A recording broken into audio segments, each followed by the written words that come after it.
Testing.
Discover GT Window and Door, dedicated to transforming houses into homes for over 12 years. Every window and door is an opportunity to step into a world of possibilities.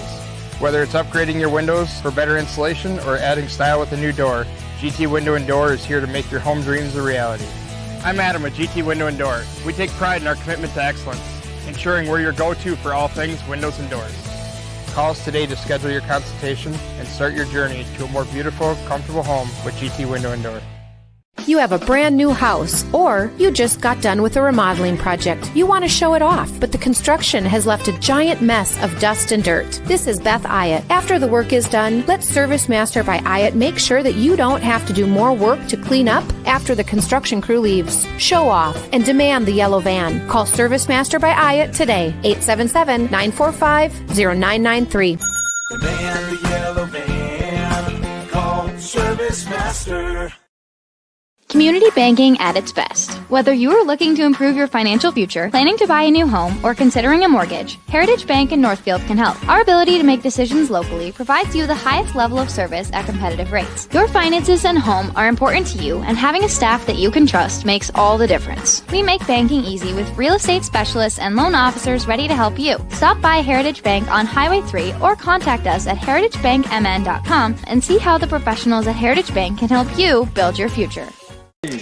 Here we are in Jordan. I am Jay Paul, along with my partner in crime today, Joey. What's your last name? Hudson. Yeah. Joey Hudson, who is familiar to some of our neighbors to the north. You've worked at NorthfieldLive.com and I suppose Faribault and Owatonna too? Or? Well, I left right before they expanded to Faribault and Owatonna, so I was Northfield Live entirely. Now get to come back from college a little bit and call this Albert Lee Jordan game. Well, I'm glad you're here, and we just... I don't know if I'm glad you're here or if the sun just went below the trees in our eyes there, so we can see the field now. And it'll start cooling down a little bit, too, because it was quite hot in that blazing sun. I'm Jay Paul, and Joey and I will bring you the game tonight with no picture because I forgot a piece of equipment back in Albert Lee, and it's too far to go to get. So we have the scoreboard, and we do have our sponsors, and we do have audio, so we've got at least that. 3 out of 4 ain't bad. I think Meatloaf said something like that once. We have starting lineups coming up here, too. By the way, the game brought to you by GT Windows and Door, Gutters by GT, sponsoring the Albert Lee football season. And we'll hear from them as the game goes on. As soon as we get the starting lineups, it's one thing Paul Dunn did not send me his starting lineups, the head coach of Albert Lee, and I wasn't able to get pregame interviews with the coaches either. Due to circumstances. We're trying to get our video working, but I think they're good. Albert Lee Tigers. Oh, they're doing Albert Lee is being introduced as a team. Yes. They've done that before this year. The Tigers are coached by so no individuals, but we do know Tegan Tolbers and also Easton Shuey is one of their receivers. Carter Kahn, Leighton Yost will get some throws. Noah Teeter as well. I don't know if running back Charlie Irvine is back yet. He had a hamstring last week. So we'll see if we see number 23 out there in the starting lineup. But they're going to be announcing the starting lineup here for the Jordan Hubman. And get the dramatic music going, and we'll let them take over at the press box with the starting lineup. Then we'll have the national anthem and be ready for kickoff here from Jordan tonight on AlbertLeeLive.com. Tell your friends, relatives, alumni that were here. Sans picture, but it's old school tonight. Yeah, a little radio broadcast coming your way. Not all bad. The Hubman, they're building up the suspense. We'll see if they introduce their offense or defense.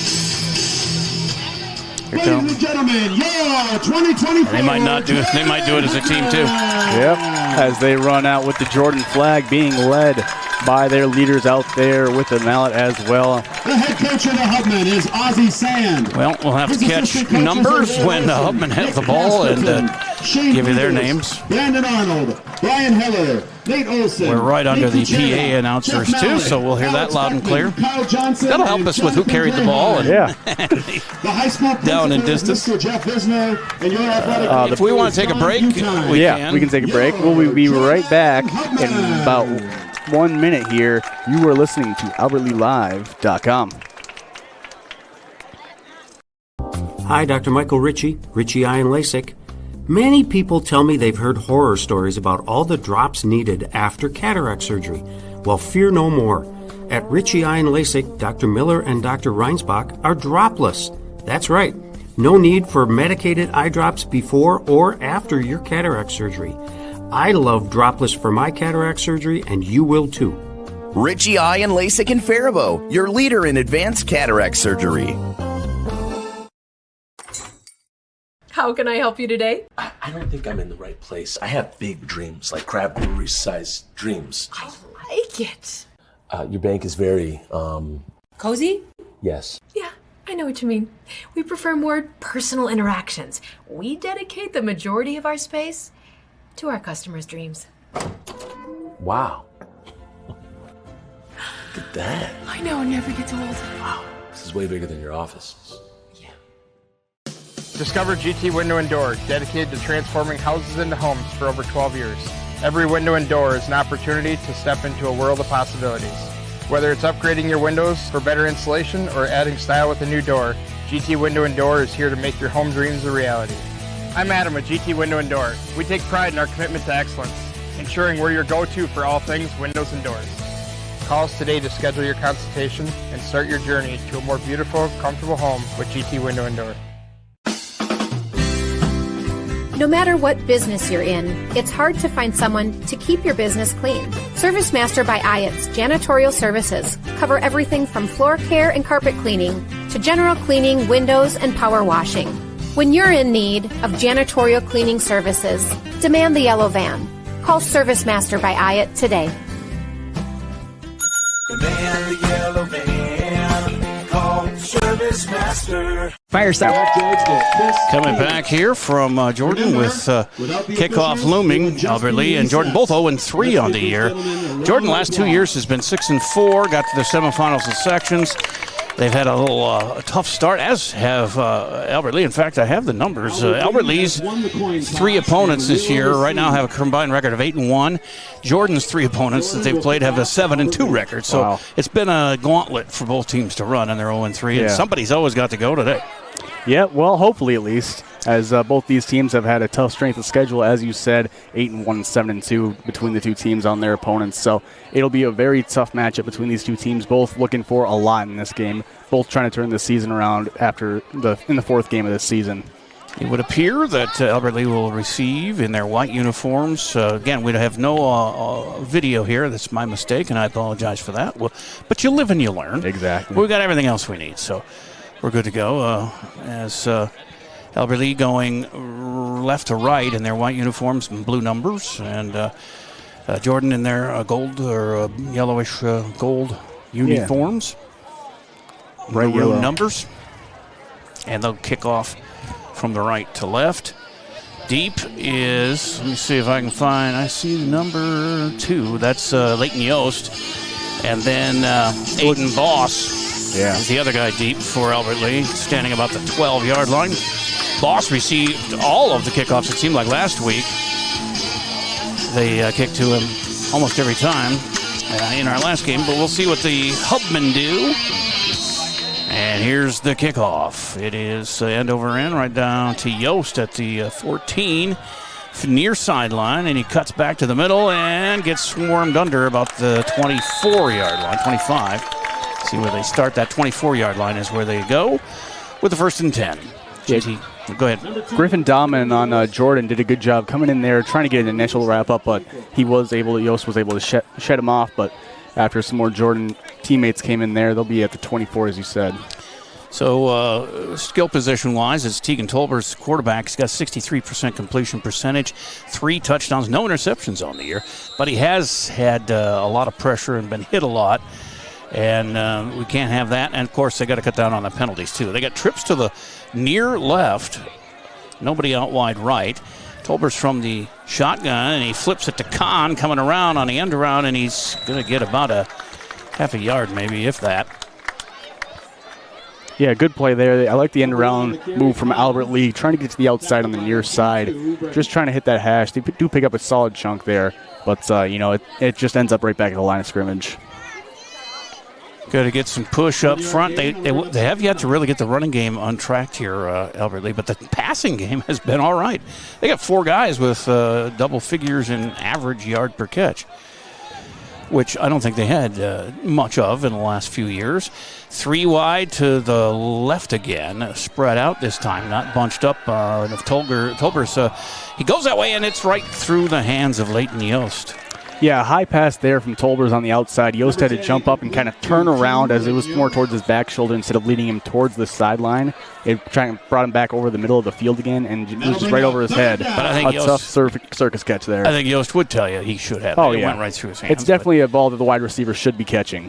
3rd and 9, so they'll have to punt here, I think. Should be 4th. No, it's 3rd. No, it is 3rd. Yeah, they had the run and now the pass.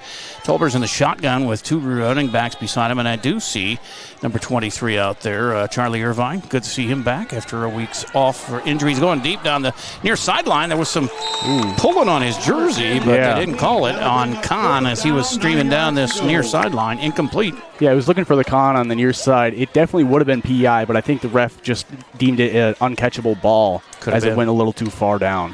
Could have very well been. So 4th down, they're going to punt here. They didn't gain much, if maybe a yard on that drive. 4th and 9.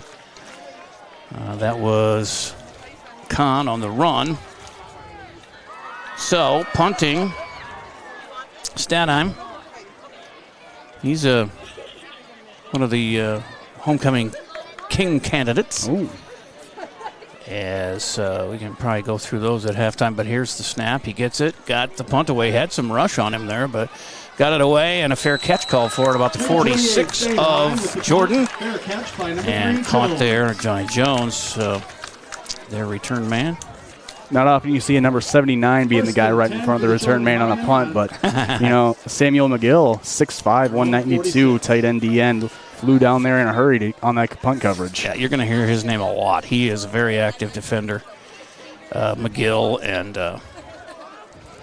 also, I'll get to that in a bit. They've got 1st and 10 here from their 46 as they line up in the shotgun with 2 receivers to each side. And a fake handoff. Back to pass is Graham Helgerson. He goes to the far side, complete, 1st down near the 40 of Albert Lee, 41. Good catch there by Mitchell Schmidt, the tight end on the far side. He did a good job. He just jumped up, put his feet right down, picked up a few extra yards, gets the 1st down now, already in Tiger territory. And their hurry-up offense. They come up in the shotgun. Again, 2 receivers to the left, 1 to the right. And there's a handoff up the middle, picking his way for your big yardage across the 30, 25, down to the 24 before he stopped there by Yost.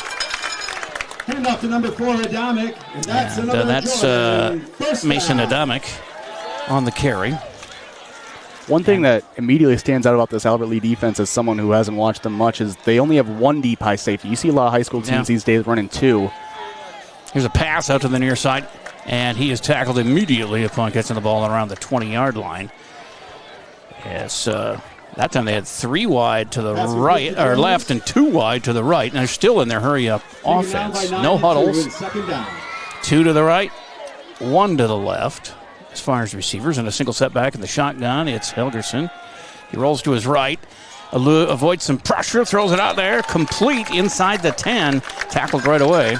That was a really good throw there by Helgerson. Did a good job stopping right in front of a defender, made him miss, and then throws a nice ball to his wide receiver on the far side. They're first and goal now. Brecken Wackles on the stop there for Albert Lea as there's a handoff up the middle, and Adamic is stopped inside the 5.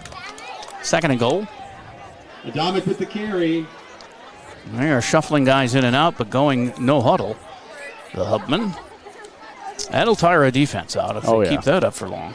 2 receivers left, 2 to the right. Single setback, shotgun. Helgerson gives it to the running back. He's going to bowl his way into the end zone, despite nice effort there by Easton Shuey on the tackle. But by the time he tackled him, he was in the end zone. A good run there for Jordan. The Hubman rushed down there in a hurry. Number 4, Mason Adamic with the touchdown run there. The senior picks up the first score of this ball game. Adamic, I think is how they pronounce that, but he is their workhorse running back.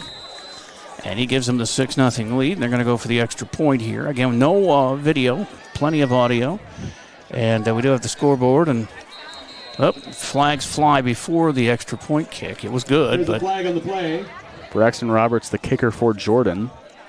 As we'll see who this flag is on. If it's against Albert Lea, they'll just... Oh, it is on the offense. So they'll move them back 5. So we'll have to kick it from 15 yards out.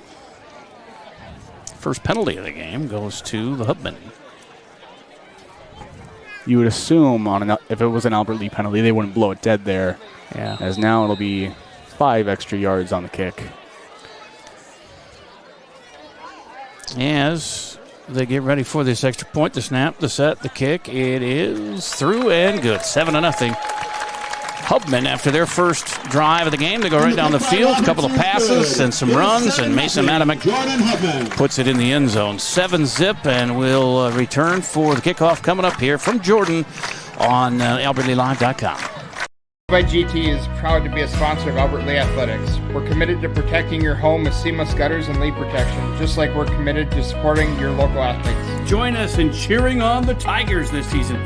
For your home's protection, visit guttersbygt.com for a free estimate. Together, we're building a stronger community on and off the field. Go Tigers! Gutters by GT is seamless solutions, reliable protection for you and your team. Find out more at guttersbygt.com. We're back. Back in Jordan, 7-0 Hubman as they scored on their first drive. Albert Lea about to get the ball for the second time. They had a 3-and-out to open the game. And you can see the commercials. You can see nothing else. But, you can see scoreboard and the advertisers and the logos up in the upper left. Here's the kickoff, and it is grabbed there by Albert Lee's Tenpenny Rui, and he gets all the way up to the 28-yard line where the Tigers will start. 31, Rui. Good job moving up there very quickly beyond the 25, just close to the 30-yard line. But they're going to have to get more than a yard like they got on that last drive if they want to contend here. Jordan has a good history of football here, but like I said, they had a tough opening 3 games as well. They didn't get blown out. Albert Lea lost by 40 and 20 and 2. The Jordan Hubman, I think they lost by no more than 10 or 12 in all 3 of their games. Here is Teagan up under center, and Tolbers gives it to Irvine. He crosses the 30 to about the 32. Give him about 4 on that one. Yeah, good run there right up the middle. Wasted no time.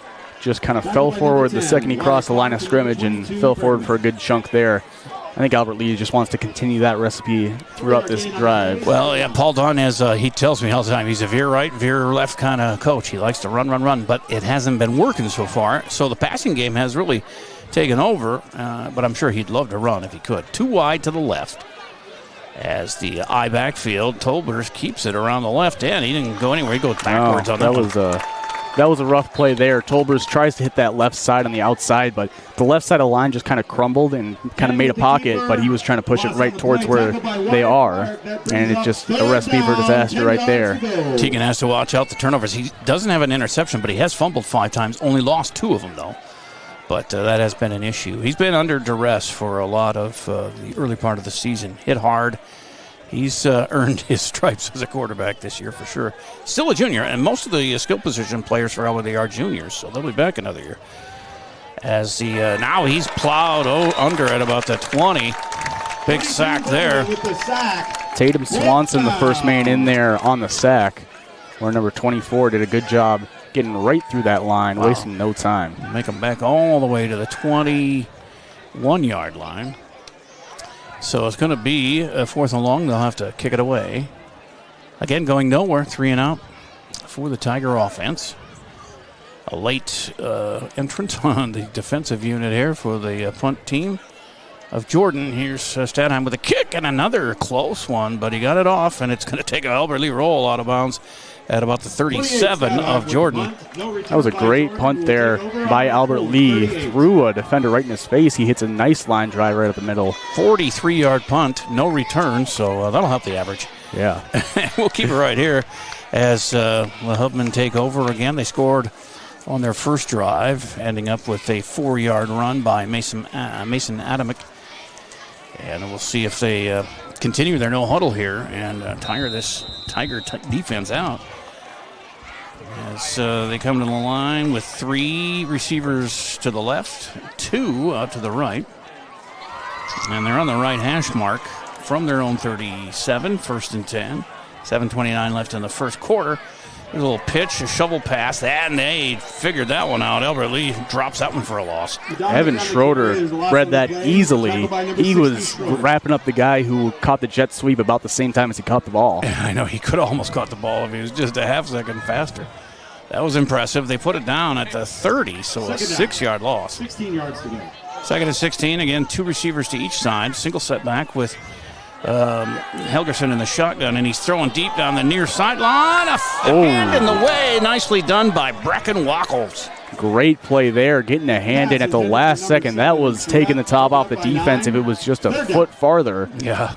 But he was able to get in there and knock it down. It's going to be 3rd and long. Hunter Charette, the receiver there, has got some speed. He was behind everybody, but Wackles got his hand up and knocked that away. To make it 3rd and 16 from the 31 for Jordan. It'd be nice to get them to punt here and maybe shift a little field position as the Helgerson's back to pass, and they get the screen set up nicely. We'll see if he can get out to the 47. He's going to. 1st down and more into Tiger territory at around the 41. And that was a massive drop back on that screen. He dropped back about 11 yards back to the 20-yard line. His running back goes all the way up to the opponent's 40. 28-yard gain on 3rd and 16. Well, that's how you do it. As they have new life with 2 receivers to the left, 1 right, single setback, shotgun Helgerson.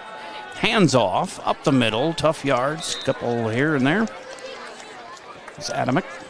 No, it's not Adamick. It was Malik with the carry. Malik. Number 23, Lincoln Malik, is in at running back. And now they're signaling. So they didn't huddle, but they're signaling a little bit longer. 2 receivers to the left, 1 right. Single setback, Helgerson in the shotgun. 2nd and 8 for Jordan in Tiger territory at the 38.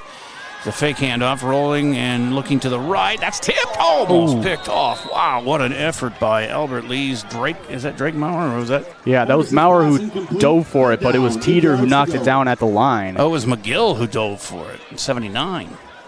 He almost had the pick, but yeah, that was blocked by Teeter. Teeter and McGill are 2 of the guys that you're going to hear defensively, along with Peyton Earl. They cause disruptions. They've given up some points, but they can get in there and chase the quarterback around. Jordan taking their first huddle of the game, I think. Wow. 3rd and 8 now with 6:08 to go. Clock stops with the incompletion. 3 receivers to the left, 1 to the right for the Hubman here on 3rd and 8.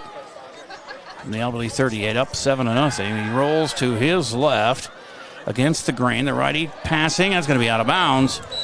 Was picked off well out of bounds. 4th down now. I would imagine they're in 4-down territory. Yeah. She right there, the safety, running with that wide receiver, about 5 feet out of bounds, still made the diving interception. Oh, is that 12? Easton Shuey. Yeah. Shuey. He's a good player, too, defensively. Yost and Shuey and Tegan Tolber's back there in the defensive backfield. Yeah, Shuey, the one deep safety, which isn't something you see a lot in high school ball now. You see a lot of two high safety sets with most teams just getting their two best athletes in there, slotting around in the corners wherever they need them. Yeah, much like the pros do. Again, no video here today, but we do have your scoreboard, your sponsors, and the audio as a big 4th and 8 here for the Hubmen. Already up 7-0. 4th and 8 from the 38. Back to passes. Helgerson, he has a guy open on the far side. Did he get his feet in? Yes. Wow. First down yardage to about the 26. Carter Kahn with some good defense there on the far side, but just couldn't quite get him out of bounds as the ball goes to number 19, Jonathan Vinnick-Thong. Well, first down on a 4th. Oh, we have a flag. I didn't see that. They're going to bring it back, and now it's a punting situation for the Hubmen. Flag at the line. This will be a hold on Jordan. Yep, they're back to punt already, and they haven't even moved the ball back yet, but it'll get back to about the 47, 48 of Albert Lea. 2 Tigers to return with Yost at about the 20. And back in the end Boss zone. is in the end zone there on the goal line as they snap the ball here from near midfield. 5:46 to go first quarter. And it's a high punt. Doesn't go very far. It's going to bounce at the 30 and going to bounce straight up and then take a Hubman roll to the 25 before it's down. Roberts with the punt. Albert Lea will take over. So they didn't reshape the field at all because they're going to take it over again at around the 25, which is kind of close to where they've been the last 2 drives. They have no first downs yet, the Tigers, so looking to get things going. I'd like to see them pass a little bit more. Yeah. As you said, I mean, the running game just hasn't looked very good with the line just not quite able to hold off those defensive ends. Very athletic on Jordan, which can really just disrupt the pocket in a second and really take out a running back trying to hit that outside. Shuey wide right, Kahn wide left. I backfield with Teagan under center. He hands off to the fullback who gets some good yards over the 30. Bowls his way to the 32. Irvine with a good run there. That's what they need to do, a nice little zone run, not trying to hit the outside, but just taking what his offensive line can get a hole open. 7 yards for Irvine. I thought it was the fullback, but it was the tailback Irvine with the run. 2nd and 3 from their own 37. This time Yost wide to the right and Kahn wide left in the I backfield. It is Irvine in the fullback position and Wachholz at the tailback. This is a RPO, and it goes on a pitch to Wachholz, but it's fumbled, and it looks like Jordan's got it. Yeah, an option play there. He fakes the handoff to the fullback, runs it to the outside with the running back, then tries to pitch it right on the sideline, but Albert Lea just not quite able to hold on to the ball there on that far side. Albert Lea fumbles, and it is 1st and 10 for the Hubman at the 30. Chantilly on the recovery, and that's a Jordan first down. And yeah, that was, they just had things started to roll there, and on the run pass option, he had it up in the air there for Irvine, who just couldn't bring it in, and I don't know if that'll go to Tolbers or Irvine. But either way, it's Hubman first down, and they're up 7-0. They got trips to the left, 1 receiver right, single setback with Helgerson in the shotgun. He rolls to his left, throws over the middle, complete at the 29, tackled by Wachholz at the 25. So give him about 5 yards on that completion. Yeah, good little gain there on the short side, but a little hobbled getting off the field there for Jordan is Elijah Jones. 2nd and 5, and again, no huddle. Still looking to the sideline, though, for the play from the coaches. Again, trips left, 1 close out to the right, tight end in the slot, basically. 1 in motion left to right as he rolls to his right, does Helgerson. Not quite able to get to him, the defensive line, and it goes into the end zone, incomplete. A big bomb there, looking for it. Looked like Admick on the outside in the end zone. Kahn was on him. And it was incomplete. Adamic just not able to, oh no, it was number 14. Noah Salzawiedel. Yeah. So 3rd and 5 from the 25. For Jordan as they send their 3 receivers to the right this time and 1 left. Single setback behind Helgerson in the shotgun. And he's going to give it to the running back, who bounces it outside near the sideline, and he's going to be in there for a first down. He had to get to the 20 and a half. He got to the 19 and a half. Another quick drive from Jordan there, just getting exactly what they needed and milking a little more clock off. Less than 4 minutes now on the clock in this first quarter. And it's another handoff to Adamek, who escapes one tackle by Tolbers at the line of scrimmage and ends up picking up 5 more yards to the 10. With the carry. We have an injured Tiger on the field. We're going to take a quick ad break. We'll be back after this in a moment here. You're listening to AlbertLeeLive.com. No matter what business you're in, it's hard to find someone to keep your business clean. ServiceMaster by Iott's Janitorial Services cover everything from floor care and carpet cleaning to general cleaning, windows, and power washing. When you're in need of janitorial cleaning services, demand the yellow van. Call ServiceMaster by Iott today. Demand the yellow van. Call Service.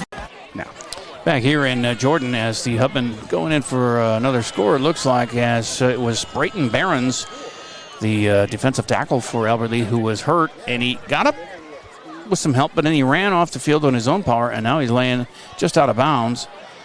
And I don't know if they're going to let play continue, because if that goes out of bounds over there, those people are going to get run over. Refs having the trainers help move him off a little more now.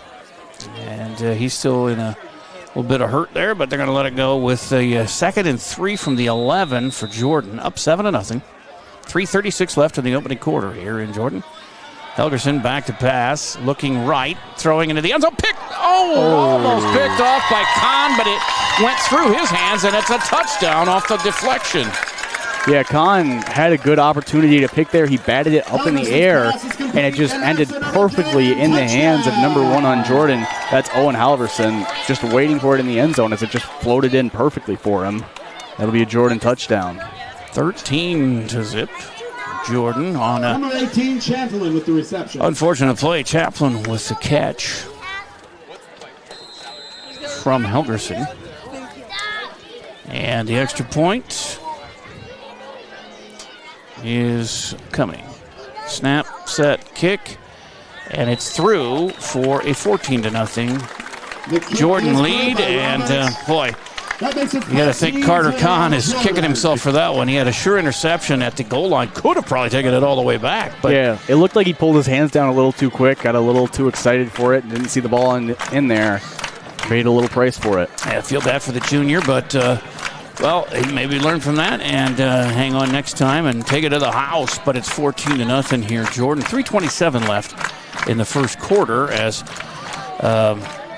Boss and also back deep, Rui for the Tigers.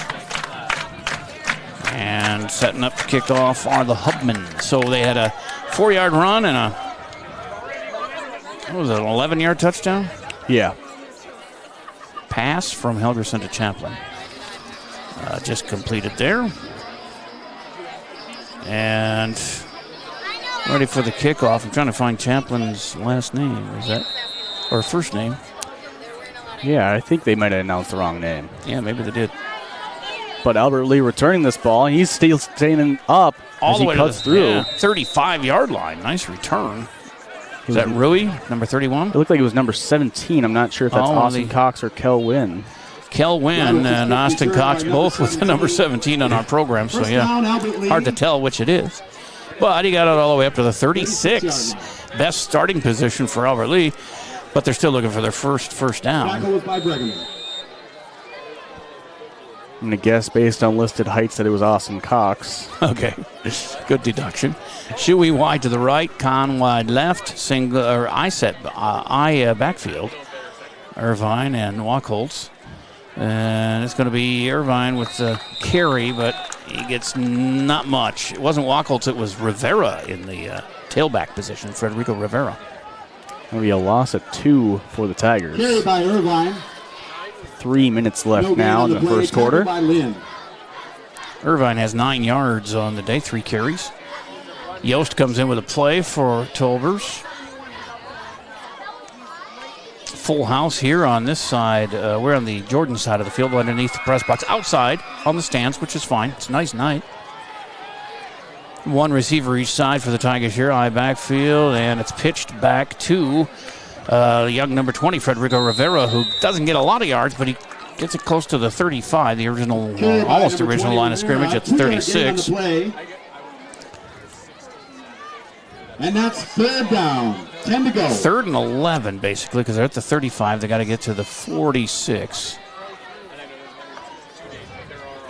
And still they haven't opened up the passing game, and No, they haven't. really wish they would. I know they had the bad experience on that pitch, but Kahn and Yost and Shuey have been getting open lately. Teeter as well. Here's Tolbers back to pass, throwing it near side. It's picked off, though. It's just a little too far for Shuey, and grabbed there defensively by Griffin Dahman. Yeah, Shuey kind of breaking in on a post towards the middle, and just Dahman waiting right over there in a high safety, right to where the ball was being attempted to throw. It was a solid throw attempt for Shuey. I think a little too far, but it was right to Dahman, right on over the middle of the field at about the 34-yard line. First interception on the year for Tegan Tolbers. And unfortunately, because like you said, Shuey looked to be open, but just kind of overthrew him a little bit by a couple of yards into the arms of Dahman, and now it's 1st and 10. Hubman as they lead 14-0. We're at 1:56 left of the first quarter here in Jordan. Their turf field looks pretty nice. As they're on the near hash mark, going right to left. Hubman in their gold uniforms. Here's man in motion from left to right. They're going to pitch it to him. No, he's going to. No, he thought about throwing it, but he ends up running and not getting much as the Tiger defense corrals him. Henderson's pitch to 6, Lamuska, Joey Lamuska, the sophomore there, the guy with the ball. He, as you said, I mean, he dropped back. He was in a full passing position there. Then he decided to pull it down, run it up. And now Jordan in there, no huddle, gets a last-minute sub off, trips to the left, wide receiver out wide to the right, with a running back right behind the quarterback. Helgerson in the shotgun, as he's been all through the game. I don't think he's been up under center yet. But it's worked well for them as they've stormed down the field a couple of times, punted once, and a timeout for the Hubman. So 14-0 Jordan with 1:15 to go in the first quarter. We'll take the break with them and be back with more on AlbertlyLive.com. Borrowing money is a big deal, and Community Resource Bank is ready to help. When you're buying a car, purchasing a home, or fixing up your existing home, Community Resource Bank has answers for all your loan and mortgage questions. As an integral part of Northfield, Cannon Falls, and Roseville communities, Community Resource Bank offers online solutions for business, residential, investment, and other lending accounts. Community Resource Bank. Let's bank together. Member FDIC, an equal housing lender. We're back here in Jordan, 14-0 Hubman. If you want to see your ad on AlbertlyLive.com, give me a text at 507-402-1600. I had some good meetings this week, so I'm looking to get some more folks on. And sometimes, if you're going alphabetical, sometimes you don't get to everybody in a good time. So give me a text if you're interested in coming aboard with AlbertlyLive.com. 1st and 10 from the 34 for the Hubman. Again, no video here because of my mistake, and we do have everything else working here tonight. So bringing the game this way with the scoreboard and all, but that's a short run up the middle, so it's going to bring up 3rd and long for Jordan.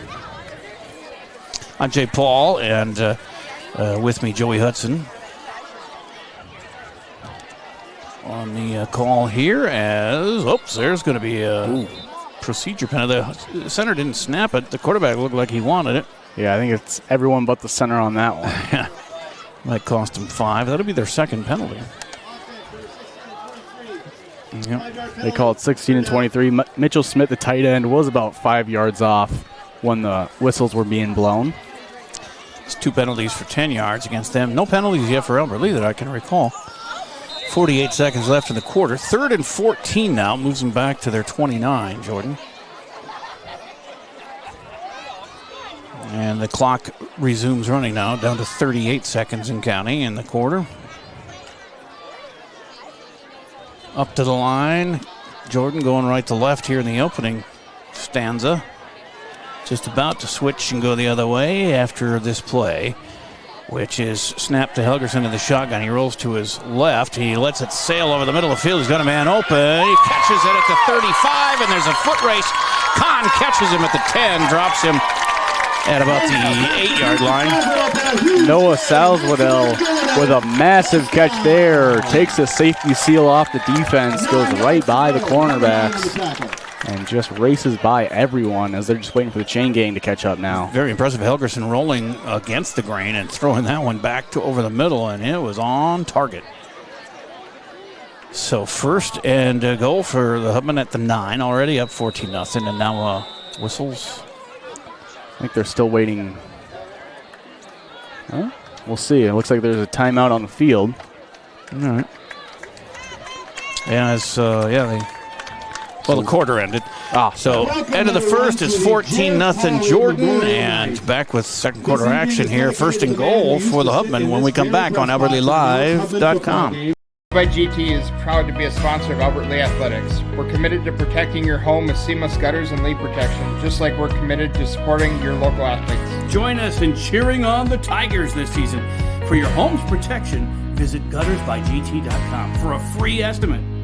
Together, we're building a stronger community on and off the field. Go Tigers! Gutters by GT is seamless solutions, reliable protection for you and your team. Find out more at guttersbygt.com. Thomas Gardens offers a wide range of fresh, locally grown produce, including potatoes, cucumber, zucchini, cabbage, tomatoes, and some of the largest onions and carrots I've ever seen. And don't forget the delicious sweet corn. Thomas Gardens. Check them out on Facebook, then stop by 9 to 5 Monday through Saturday and 10 to 4 on Sunday to shop from a local, family-owned business. Thomas Gardens and Nursery, conveniently located along Highway 20 between Faribault and Northfield. As we return here for second quarter action, 14-0 after 1. Jordan about to try to add to that with the first and goal at the 9 as they go left to right now. And they scored on a 4-yard run by Adamick and also 11-yard pass from Helgerson to Chantolin. Try to get 14 zip. And they got 3 receivers to the left, 1 to the right. On first and goal. Single setback behind Helgerson in the shotgun. Ready to go. And a man in motion left to right. They hand it off to the running back, and he's picking his way over the right tackle. Gets inside the 5. Second and goal. 5-yard gain on the play. Second down. Dominic with a good gain there. Tackle by 8. It's going to be second and goal from the 5. And they're hurrying up here. They got 3 receivers to the left, 1 to the right again. Single setback. Helgerson shotgun, gets the ball, hands it off, and it's Adamick again. He gets crushed there at the line of scrimmage. He might have lost a half a yard. But we got third and goal. Play. Still third down. And again, hurry up. Trying to catch the Tigers when they can't substitute when they're hurrying up. Clock running. Third and goal from the 4. Helgerson alone in the backfield now. He's got 3 receivers left, 2 right. Gets the snap. Throwing, looking to his left. He has to change and go the other way. He's got a guy chasing him, and that's going to be a touchdown throw. He finally found a guy open. It was Salzwedel for the 4-yard touchdown. A great play there, just keeping it alive for as long as they can. Helgerson finding him there in the end zone after dancing around between some defenders from Albert Lee. 20-0 on a 4-yard pass. 2 passing touchdowns for Helgerson. And they set up for the extra point. And it's Braxton Roberts who's made his first 2 extra points, and Yost tried to get in there, but it was in. Good, and 21-0 in favor of Jordan. Take another break and be back with a kickoff coming up here on AlbertLeeLive.com. Michael Ritchie at Ritchie Eye and LASIK, Dr. Miller and Dr. Reinsbach are dropless. No need for medicated eye drops before or after your cataract surgery. Ritchie Eye and LASIK in Faribault, your leader in advanced cataract surgery. Lost 47-7. We're back, and to saying 47-7 last week. LEA lost. They lost 27-7 the week before that. And then a heartbreaker in the opener in St. Peter where they had the lead most of the game and lost on a walk-off field goal at the end, 15-13. So they are under the gun here tonight, 21-0 Jordan, as both teams are winless on the year, but the Hubmen have that better history of late, 6-4 each of the last 2 years. LEA has struggled, as we all know. Got some guys deep here, Rui, and this is going to be Boss with the kick return up to the 20-25 near sideline. He gets tackled there, about 25. So kick return by 84. Boss. Start first and 10 there. 18. Chancellor. See if they can get the offense rolling. So far, it's been very little. Trying to get that run established. They've had some chances in the passing game too, but the last one was picked off. So it hasn't been real successful, but still early. 11 minutes even left here in quarter number 2. 21-0 Jordan. And LEA going left, right to left here with Shuey wide to the left. And I'm not sure who it is out wide right. Looks like Khan maybe. This is going to be a handoff, or is it Teagan keeping it up the middle? He struggles to get to about the 27. Tolbers keeps 2-yard gain on the play. So 2 yards for Teagan Tolbers and a quarterback keeper. Second down. 8 to go. Second and 8. LEA from their own 27-yard line still really haven't opened up that passing game at all. Yeah, and the one time they tried it, it got picked off, so that might dissuade them from trying too much of that. It shouldn't, but yeah, Khan is wide right, Shuey wide left, I backfield. Tolbers actually Wachholtz at quarterback up under center, and they just subbed him out. Gonna throw it down the far sideline. He's got Khan there, but it's knocked away defensively. Nice job there by Adamick. That was a really good throw there by Wachholtz on that far side, but just great defense from the Jordan Hubmen. No word on Tolbers if he's injured or not, but I think he's coming back out. Yep, here comes number 10. Just kind of throwing a little wrench at the Hubmen, and if that had been completed, that would have been a nice one. Yeah, about a 30-yard or 40-yard completion. So they keep Teagan back under center now as quarterback. Went the I backfield behind him. And receivers right and left. He's looking to pass, straight drop back. Throws the screen over the middle, but it's incomplete to Teeter. Noah had it in one hand. Oh, there's some shoving going on out downfield between LEA's Evan Schroeder and number 10 for the Hubman, Wyatt Clark. I think Schroeder's got the advantage there, size-wise. Yeah, I saw an attempt there on that play by LEA to just get the screen up the middle. We saw Jordan do it last time to great success, but LEA just not quite able to get it on that one. Yeah, he threw it to the back arm of Teeter, and he just couldn't corral that one. So they'll have to punt here from their 27.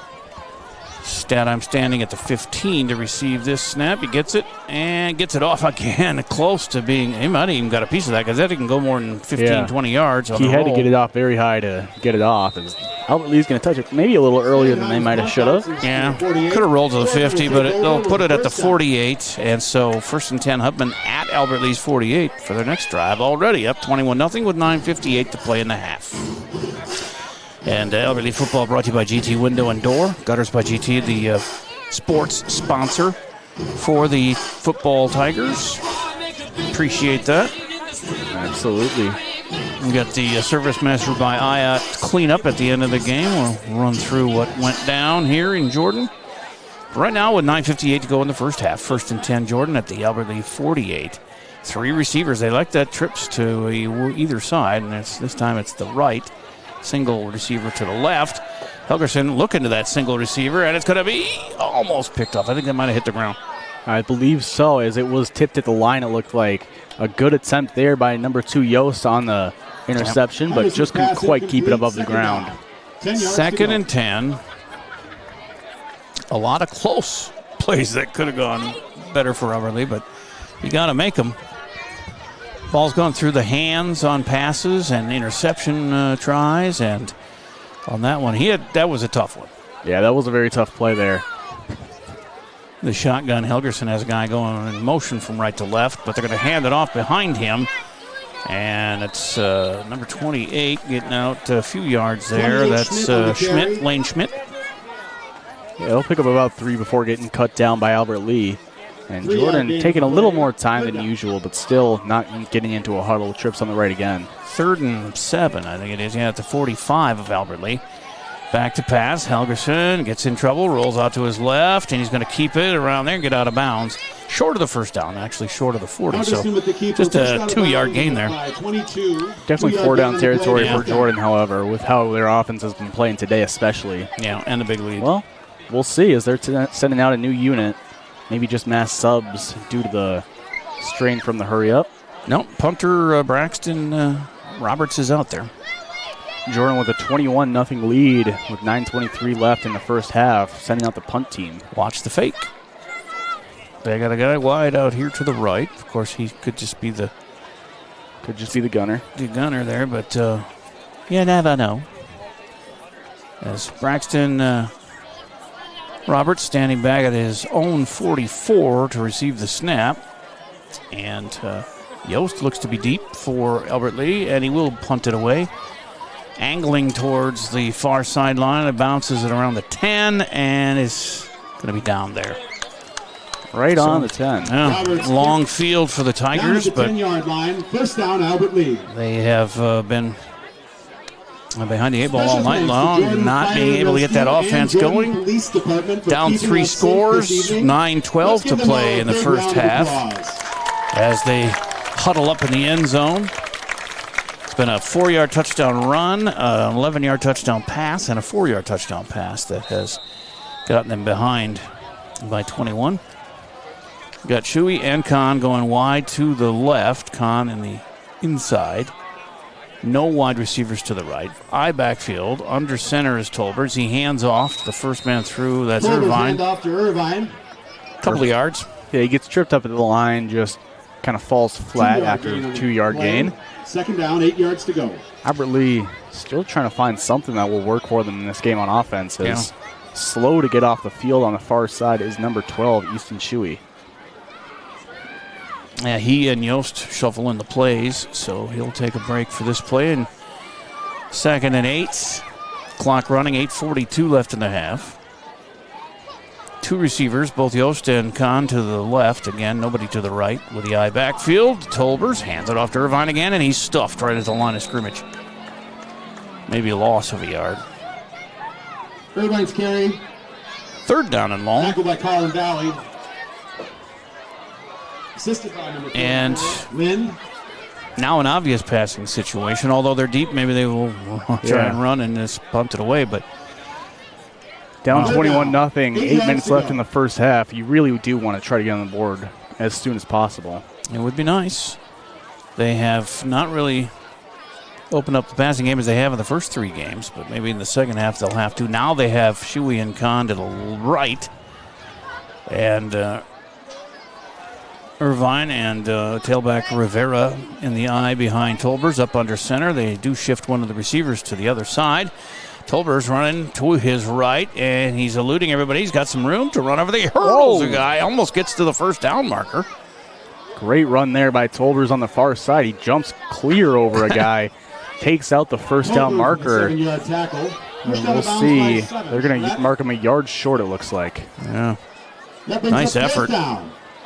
But it's going to be 4th and a couple of yards. And yeah, depending on how close this is, you might want to think about going for it here, deep in your own territory. But there is a flag on the field. Holding on the Tigers. That's their first penalty, but a bad one there, timing-wise. Offense number 10, that would be Tegan Tolbers. He was, how could he hold? He had the ball held for himself, yeah. He held the ball. Well, their coach ran down to the officials shouting something on that play. Maybe he got him talked into a holding. I don't know how you can hold on your own carry, but I guess they got him. So it's a repeat of 3rd down. Now 3rd and 11 at the 9 for Albert Lee. Under center, Tolbers takes the snap. Turns to throw, near sideline, and it's too far for Kahn. He wasn't ready for it. He had just cleared his man and then looked, and the ball was still a little bit farther downfield than he was. Brings up 4th and long. Yeah, Kahn thought he might be able to get a call there. Adamick on the coverage almost. It looked like he might have grabbed his jersey a little bit, and there is a flag on the play. But that's way back to the line of scrimmage. Line of scrimmage. It is against Jordan. First down is going to be. Usually they've had the referee mic working tonight, but it didn't on that play.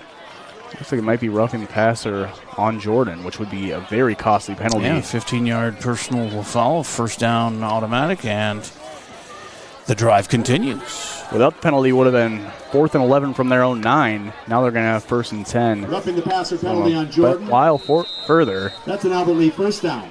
3 penalties, 25 yards on Jordan, 1 for 10 yards against Albert Lea as they come up 1st and 10 at their own 24, trailing 21-0. I backfield, Tolbers under center, a receiver right, receiver left. Tolbers fake handoff, but he runs into trouble right there. Sacked way back at the 10. Basically just wipes off all the yardage that they got from that roughing the passer. Goes directly backwards. They're actually going to mark it at the 15. He ended up at the 10 with a big, heavy guy on top of him. That's scary because that's how shoulders get separated. Yeah. But he looks like he's all right. Yeah, he was just trying to run around everyone, trying to hit that outside.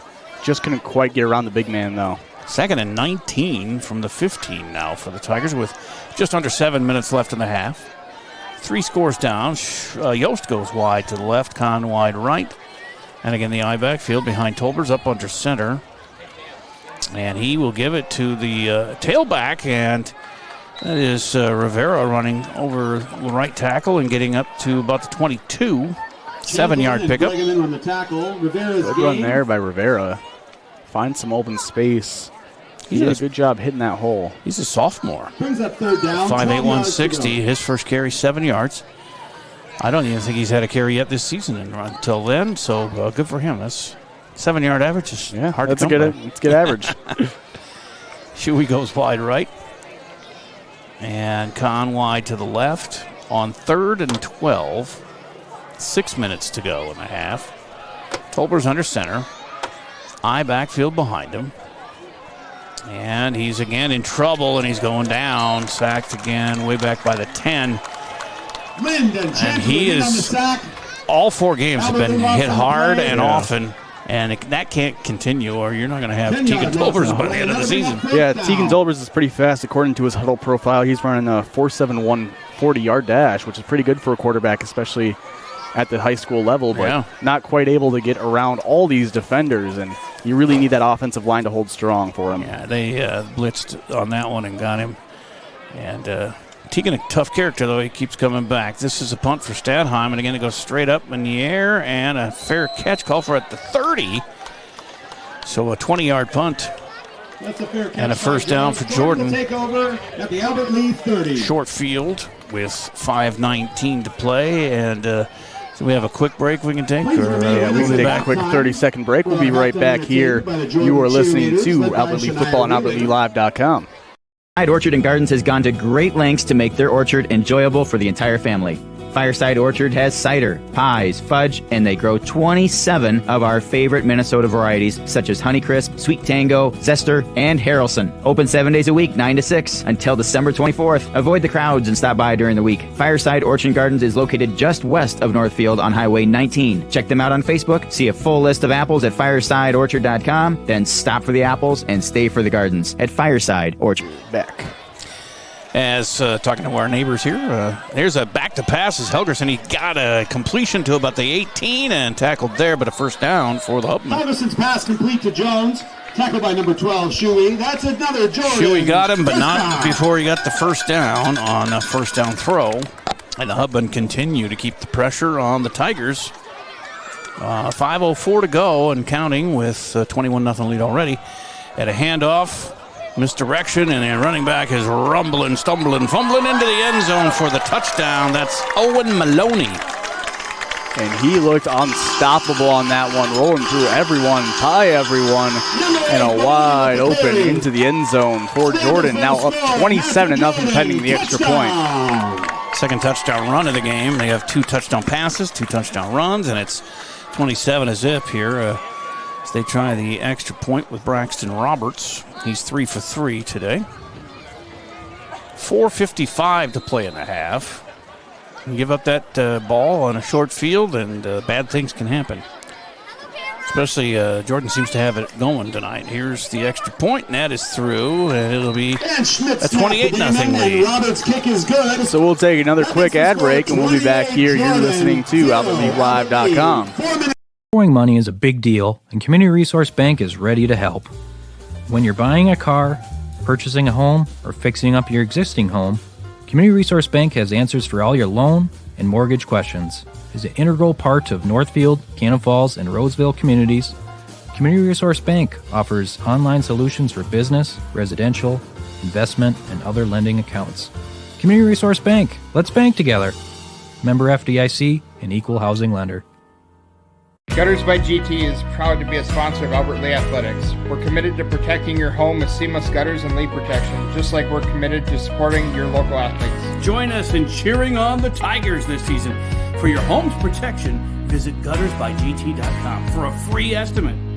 Together, we're building a stronger community on and off the field. Go Tigers! Gutters by GT is seamless solutions, reliable protection for you and your team. Find out more at guttersbygt.com. Jay Paul with Joey Hudson here in Jordan. 28-0. Hubman kicking off as no video. My mistake there. I apologize for that, but we'll do better in the future. But we have everything else working here tonight as it's Boss taking the kickoff, and he's again to the 25. Seems like they started the 25 every time. Yeah, and there's a flag on the field way late on the far side. Some extra contact between the Tigers and the Hubman. Tigers were quick to get off the field. Hubman a little slower. And we'll see what this flag is. It's slower because they don't want to get yelled at by the coach. 4:48 to play and a half. They're still sorting it out here. And a personal foul on Jordan. So that's their second personal foul. And it's their fourth penalty overall for 40 yards. And it will improve the field position of Albert Lea here. If it's tacked on to the 25, they'll start at the 40. They haven't moved the ball yet. Albert Lea trying to come to the line, but they still don't know where the line is. It looks like they want to take it against Albert Lea, but he pointed towards Jordan on the penalty. But they are going to get back off him against Jordan, against Albert Lea. They're actually taking it back. So the personal foul was on the Tigers. He pointed the wrong way. That's bad. That sets him up now at the 13. An unfortunate penalty there for the Tigers. Against Albert Lea, they pushed them back 15 yards. Their second penalty, 25 yards. So a little subtraction there on the penalty for Jordan, but it's 1st and 10 now, 4:48 to go. Albert Lea down 28-0, first half. Tolbers hands off. Irvine nowhere to go on the run. Albert Lea gets thrown at their own 14-yard line. Carry, tackled by 8 Maloney. Irvine with 44 6 carries now and just 10 yards to show for it. No gain on the play, second down. As we near halftime, 4:24 and counting left in the half. As Yost and Shui started to the left, and now they're going to go over to the right side. That's actually Kahn on the inside in a slot to the right. Yost wide right. I backfield. Tolbers to pass. He throws it out to Kahn. No, incomplete. Just can't connect over. There was a short pass in the flat and incomplete. 3rd and 10. Good idea there, trying to get the ball to your playmaker on the outside. Just couldn't quite connect. And Jordan read it pretty well. Had 2 defenders right there with only 1 blocker for him. 3rd and 10 from the 14. 4:03 with a clock stoppage on the incompletion. Play just coming in for the Tigers.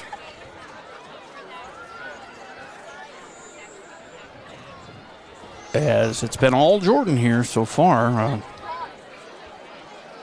Some flashes for the Tigers, but just not enough to get a score here. 3 receivers to the right. Tolbers under duress. He gets hit and dropped inside the 10. And the holes in the offensive line continue to be a problem. Penalties haven't until that personal foul there, but that's been a big problem this year, too, for the Tigers. Now 4th and forever deep in their own territory, inside their own 10 at the 8.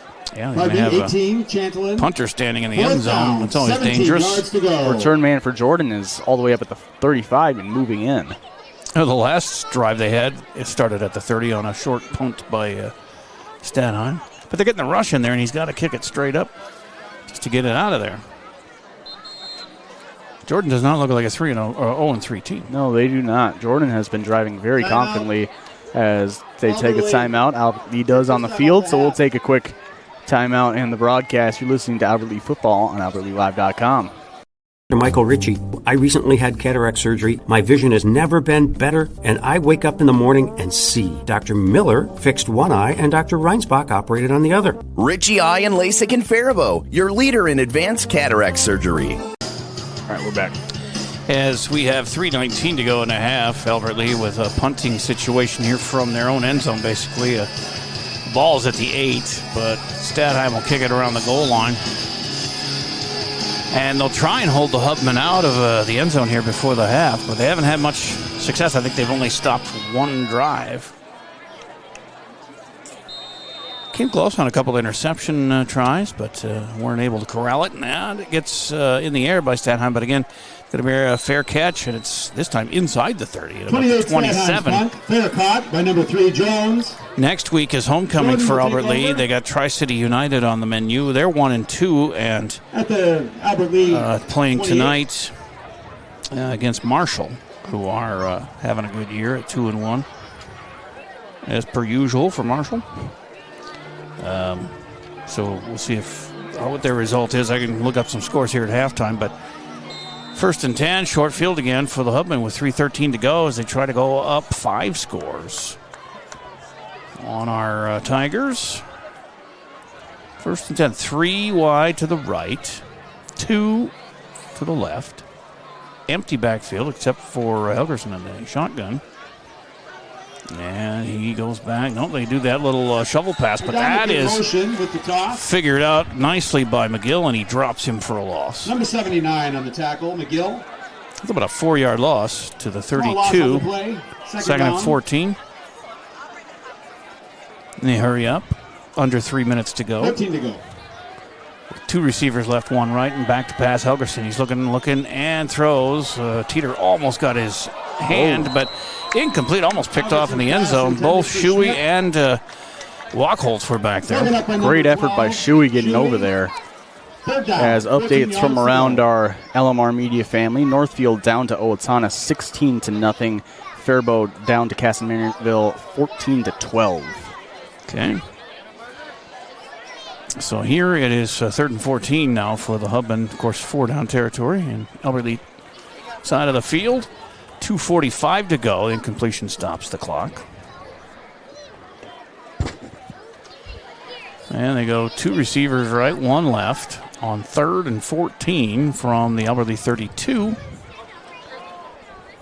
Helgerson in the shotgun, looking to the sidelines as if he does not know what to do, and now turns back to his center, gets the snap, fakes the handoff, rolls to his right. He's got a guy open, it's tipped, and he dropped it finally.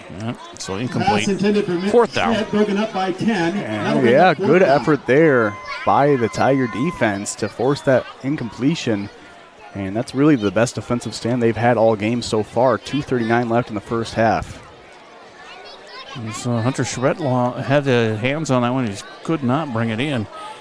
And a 4th and 14, they'll go for it here with 2:39 to go in the half. As the Tigers await the Hubman taking some time here, getting the call in. For one of the rare times they've brought the play in from the sideline. And it was Helgerson who went over to talk to the coach. Graham brings him up. He's a junior. At the last second, they will take a timeout. Jordan will. Of course they will. And it was 2:39 to go. It's 28-0. Jordan, 4th down, upcoming when we return on AlbertLeaLive.com. No matter what business you're in, it's hard to find someone to keep your business clean. ServiceMaster by Ayatt's Janitorial Services cover everything from floor care and carpet cleaning to general cleaning, windows, and power washing. When you're in need of janitorial cleaning services, demand the yellow van. Call Service Master by Ayat today.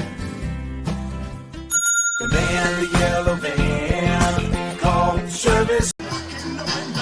Fourth by GT is 14. Hubman come out from their huddle with a coach. And we'll see if Albert Lee can stop them for the second time tonight. 3 receivers to the right, 1 to the left. Single setback besides Helgerson in the shotgun this time, as he has been for most of the night, if not all. Gets the snap, but they're going to blow that dead. Flag on the play. Procedure or offsides, that would be my guess. One of the two. Offense number 3, 5-yard penalty, 4th down. Yeah, it's a procedure penalty on Jordan, so their 4th penalty for 30 yards in the game. Elijah Jones tackled the penalty, and now Jordan will send out the punting unit. Okay. And as it's 4th and 19 now.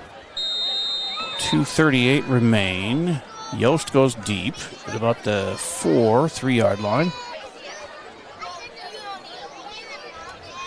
See if they can get a rush on the guy. They've blocked some kicks on the special teams this year, has Albert Lee. There's a high snap. He gets it and boots it corner. Angling and hit an Albert Lee player in the back, but he's the one who recovered it. Nicely done. Not sure who that was. Good effort there by, that was number 10, Tegan Tolbers. Nice job, Tegan. It hit him right in the back, and he was able to jump on it. So it was a live ball at that point. But the unfortunate thing is they're at the 3. Yeah, they are backed up deeply, as now Albert Lee is going to need something big here.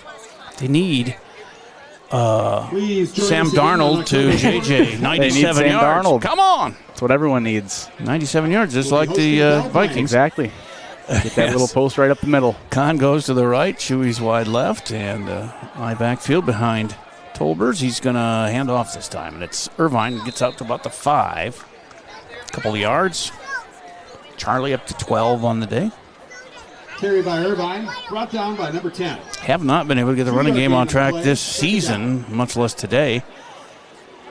And their leading rusher is not even playing. That's Mextico, who has, I forgot how many yards he had. I had looked it up earlier, but he is the leading rusher, but I haven't seen him in the game, so poor guy's hurt probably. As it happens, receivers to each side on 2nd and 7. And another handoff, trying to make some room, but not much there on that carry for Irvine. Short gain. Tackle by Valley, 72 and 71, Goldbranson. That'll bring up 3rd down. 5 yards to go. And so a couple yards more for Irvine, who's up to 15. And a 3rd and 5 from their own 9 with a minute 26 and counting left in the half. Down 28-zip. To the Hubman of Jordan. 2 road games in a row for Albert Lee means they'll be home for a couple of weeks. There's another timeout out on the field. We'll take a quick timeout here. You're listening to AlbertLeeLive.com. by GT is proud to be a sponsor of Albert Lee Athletics. We're committed to protecting your home with seamless gutters and leak protection, just like we're committed to supporting your local athletes. Join us in cheering on the Tigers this season. For your home's protection, visit guttersbygt.com for a free estimate. Together, we're building a stronger community on and off the field. Go Tigers! Gutters by GT is seamless solutions, reliable protection for you and your team. Find out more at guttersbygt.com. As we're back, and 28-0 Jordan lead. Albert Lee with the ball, minute 19 to go, and 3rd and 5 for the Tigers at their own 9-yard line. Trying to look up some other scores. Mankato West leading Chaska 17-6. Battle of heavyweights in 4A football. And Tito Grace over Benilde St. Margaret 35-0. Wow, what happened to Benilde? As Tolbers hands off here, and this is going to be Federico Rivera turning the corner, and late flag, but he got 1st down yardage. Looks like this might be a roughness call as Rivera tries to toss it to a ref. Over misses him by a few yards. Yeah, nice run by Federico. So, I mean, a 7-yard average before that one. Picks up even more. He got 11 on that one, up to the 20. And plus 15 yards tacked on for the unnecessary roughness. Yes, their 5th penalty for 45 yards. As Rivera can really build up some smooth momentum when he hits that outside. He's got 9 yards carry now, 18 yards, so I'd just feed him. Exactly. Recipe for success there. Yards gained on the carry and the penalty. As I mentioned, their their skill players are all juniors except for Rivera, who's a sophomore. So all the quarterback and wide receivers and running backs are all coming back next year. Some of the linemen are seniors. As they come to line out, but a minute 11 left. Can they go to the distance here from their own 36, 1st and 10, near hash mark? Tolber's back to pass, looking right, flushed, rolls, fires, out of bounds just to get rid of it. And 2nd and 10. Good effort by Tolbers just to get that one out of there. He had 3 defenders right on his tail, sails it over his own sideline.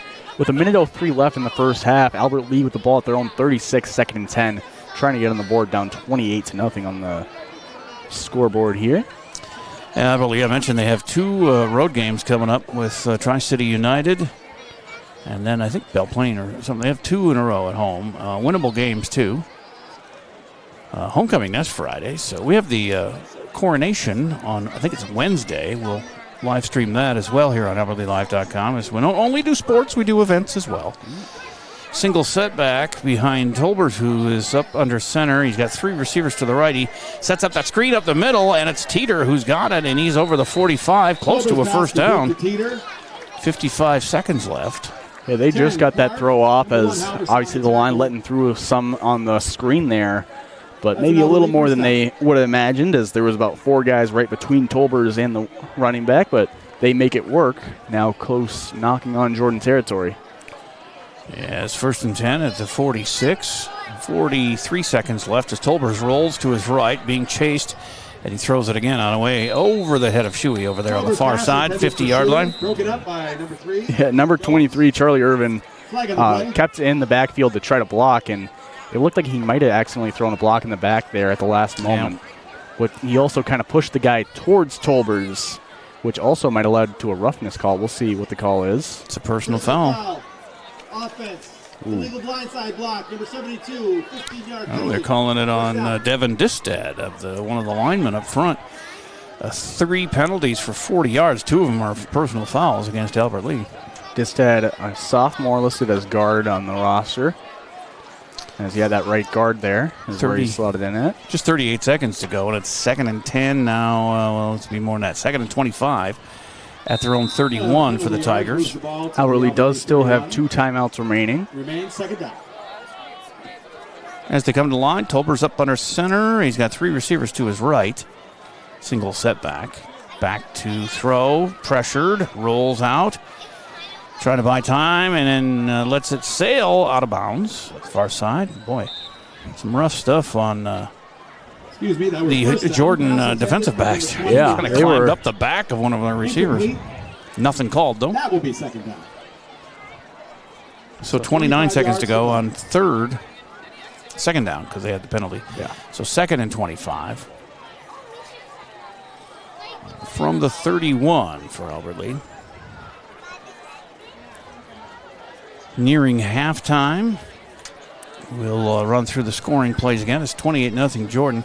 And again, no video of the game because of the one piece of equipment I left at home. And Joey did his best. You even went back to your car and got something you had that you might have worked. We thought about doing it on the phone. We just couldn't make it work. So we got the audio anyway. And there's a run for Rivera. That's going to ruin his average as he gets tackled for very little, a yard maybe.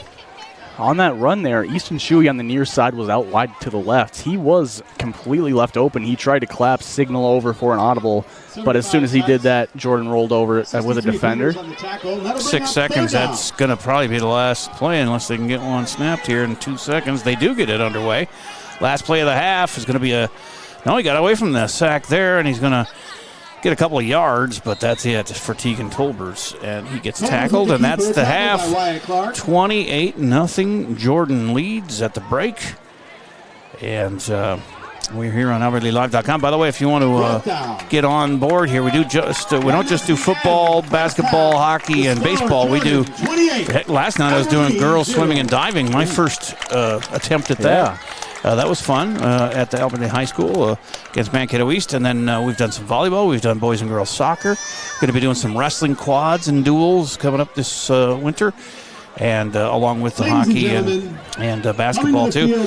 So yeah, we're trying to do all kinds of stuff, get as many kids the attention they need there for their efforts. And we use student help as well. We pay students to help us. Last night I had Bella help me with the cameras, did a great job on that at the swim meet.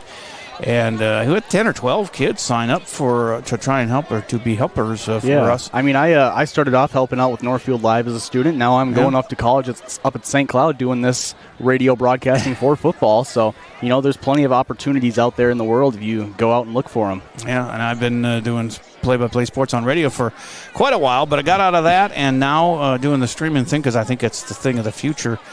And, of course, our boss, Lance Reister, he does a great job. He's really grown leaps and bounds over the last few years, and the things that he does streaming. And the guy is now, he said to me the other day, he goes, I didn't know anything about this 3 years ago. And you could fool me. The dude knows a lot about a lot of things.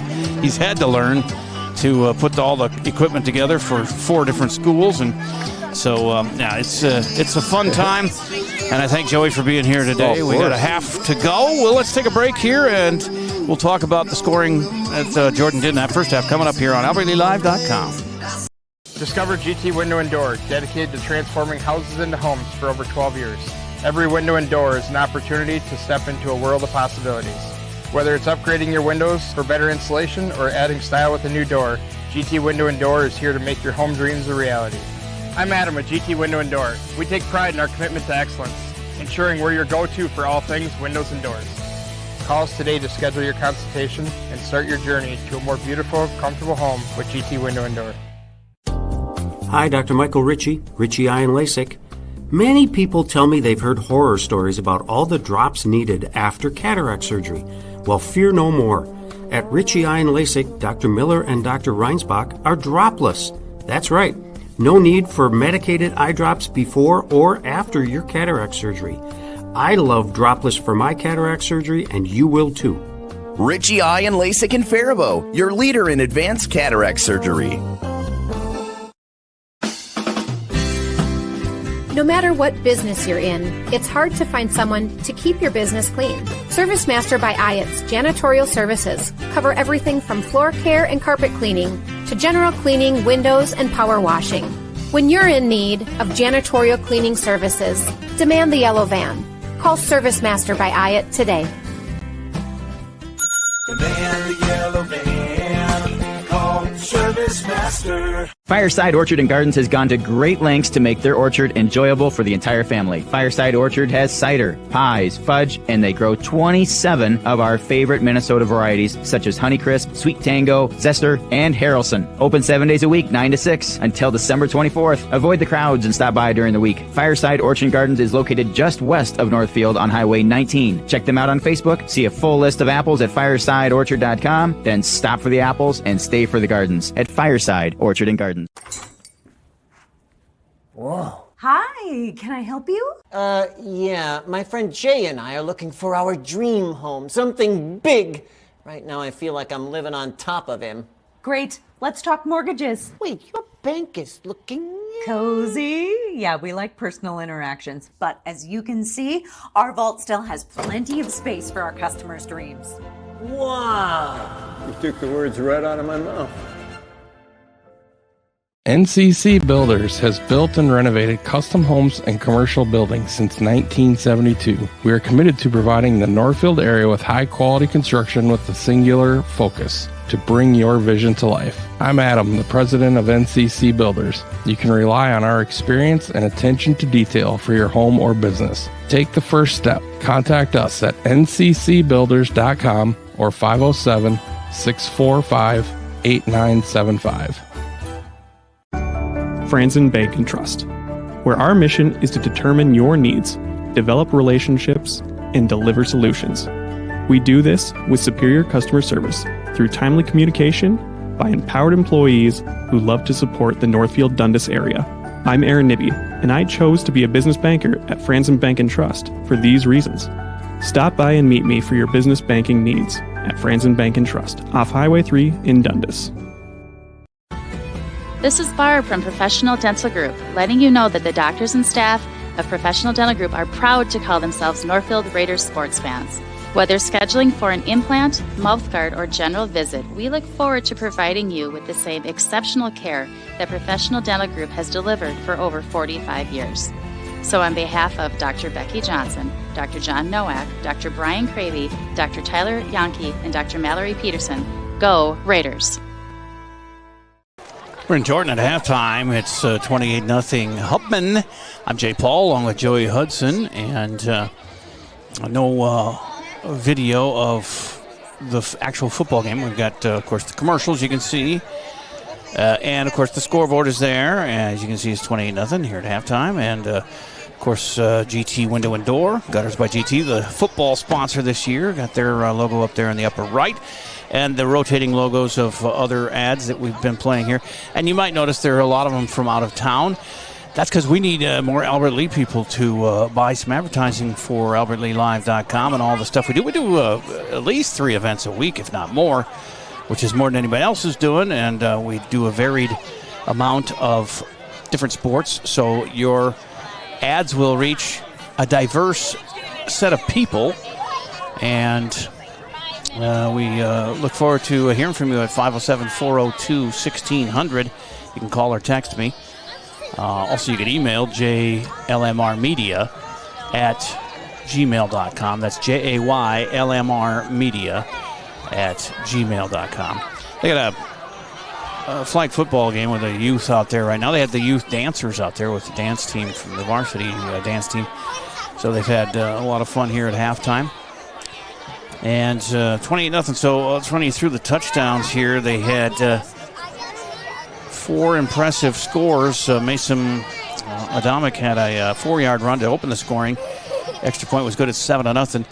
Helgerson, the quarterback, to his wide receiver, Chatelain, and that was a 11-yard touchdown pass. They had a 13-0. The extra point was good, 14-zip. Helgerson then threw one to Salzwedel, a nice 4-yard pass, and made it 20-0.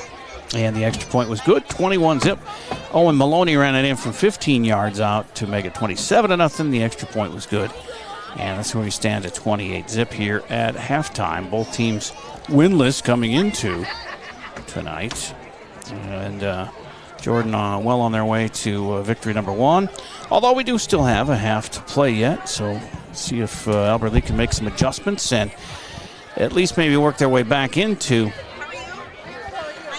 contention here if they are not able to actually win the game. But you got the flag footballers out there, these youth, they are all fired up, and these boys and girls making some good moves out there. They got like 3 different games going out there. Yeah, I mean, it's impressive how much they can really get going on with these flag football teams. Yeah, a lot of spin moves. Yeah, fun times. I remember flag football in Fayette, but we never had it. Of course, I'm from the 70s, so that was when they told you to take salt tablets if you were, hey, you got, you know, like I'm 2-a-days in 90-degree heat, and I'm in pads, full pads. Yeah, salt tablets. That's smart. What the coach would say. And now they get you sued. You got to suck the water out. But back then, that's what they told you. Anyway, halftime here, about 5-6 minutes left in halftime. Your observations so far, Mr. Hudson, here for the first half. You know, it's been a very Jordan-controlled game. I would like to see Albert Lea just try to get some short passes off, maybe some RPOs, a little bubble out to the outside has never hurt anyone. As I know they're probably a little worried after that pitch was bobbled and fumbled a little bit, but you can't let that stop you from, especially being down 28-0. You really have nothing to lose.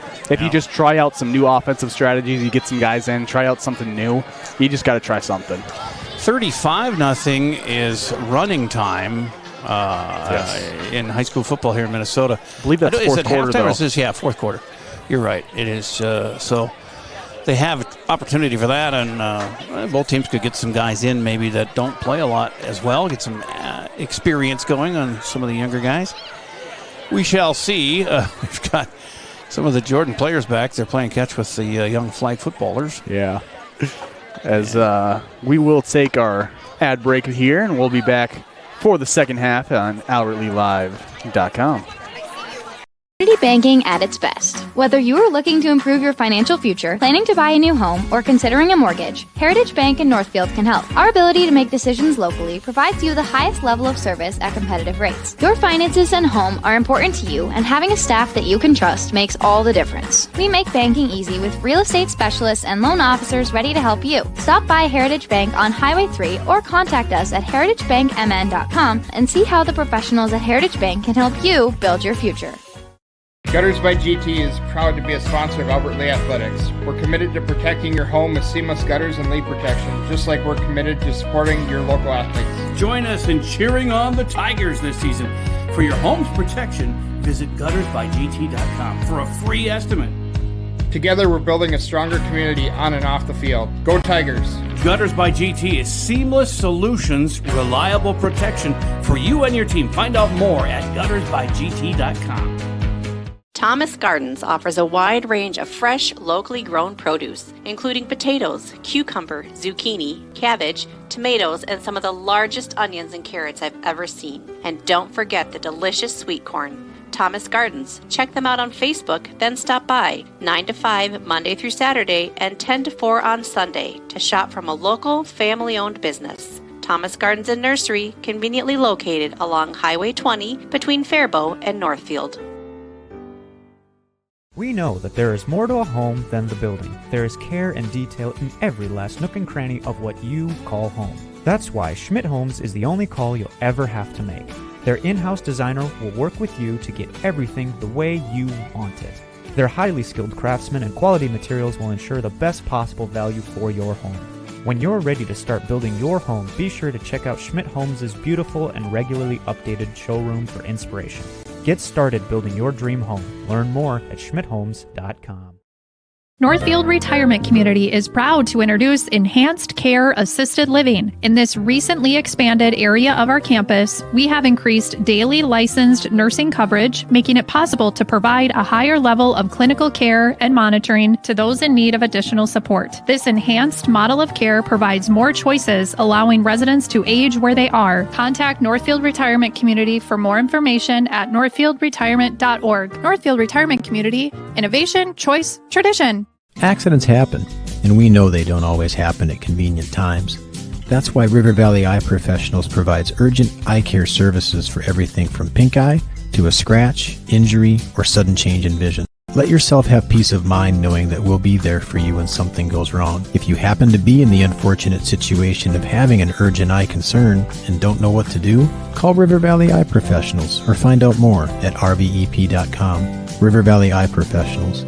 Don't miss seeing your world. At Hometown Credit Union, we are proudly celebrating our 50-year anniversary. What originally started with little more than a ledger book and a cash box, Hometown is now a not-for-profit financial institution that serves the needs of over 23,000 people. We offer all the products and services you expect, while also being personal enough to truly partner with our members through all of life's journeys. Join us at www.hometowncu.coop and see why the Hometown Credit Union can be your trusted partner for financial success.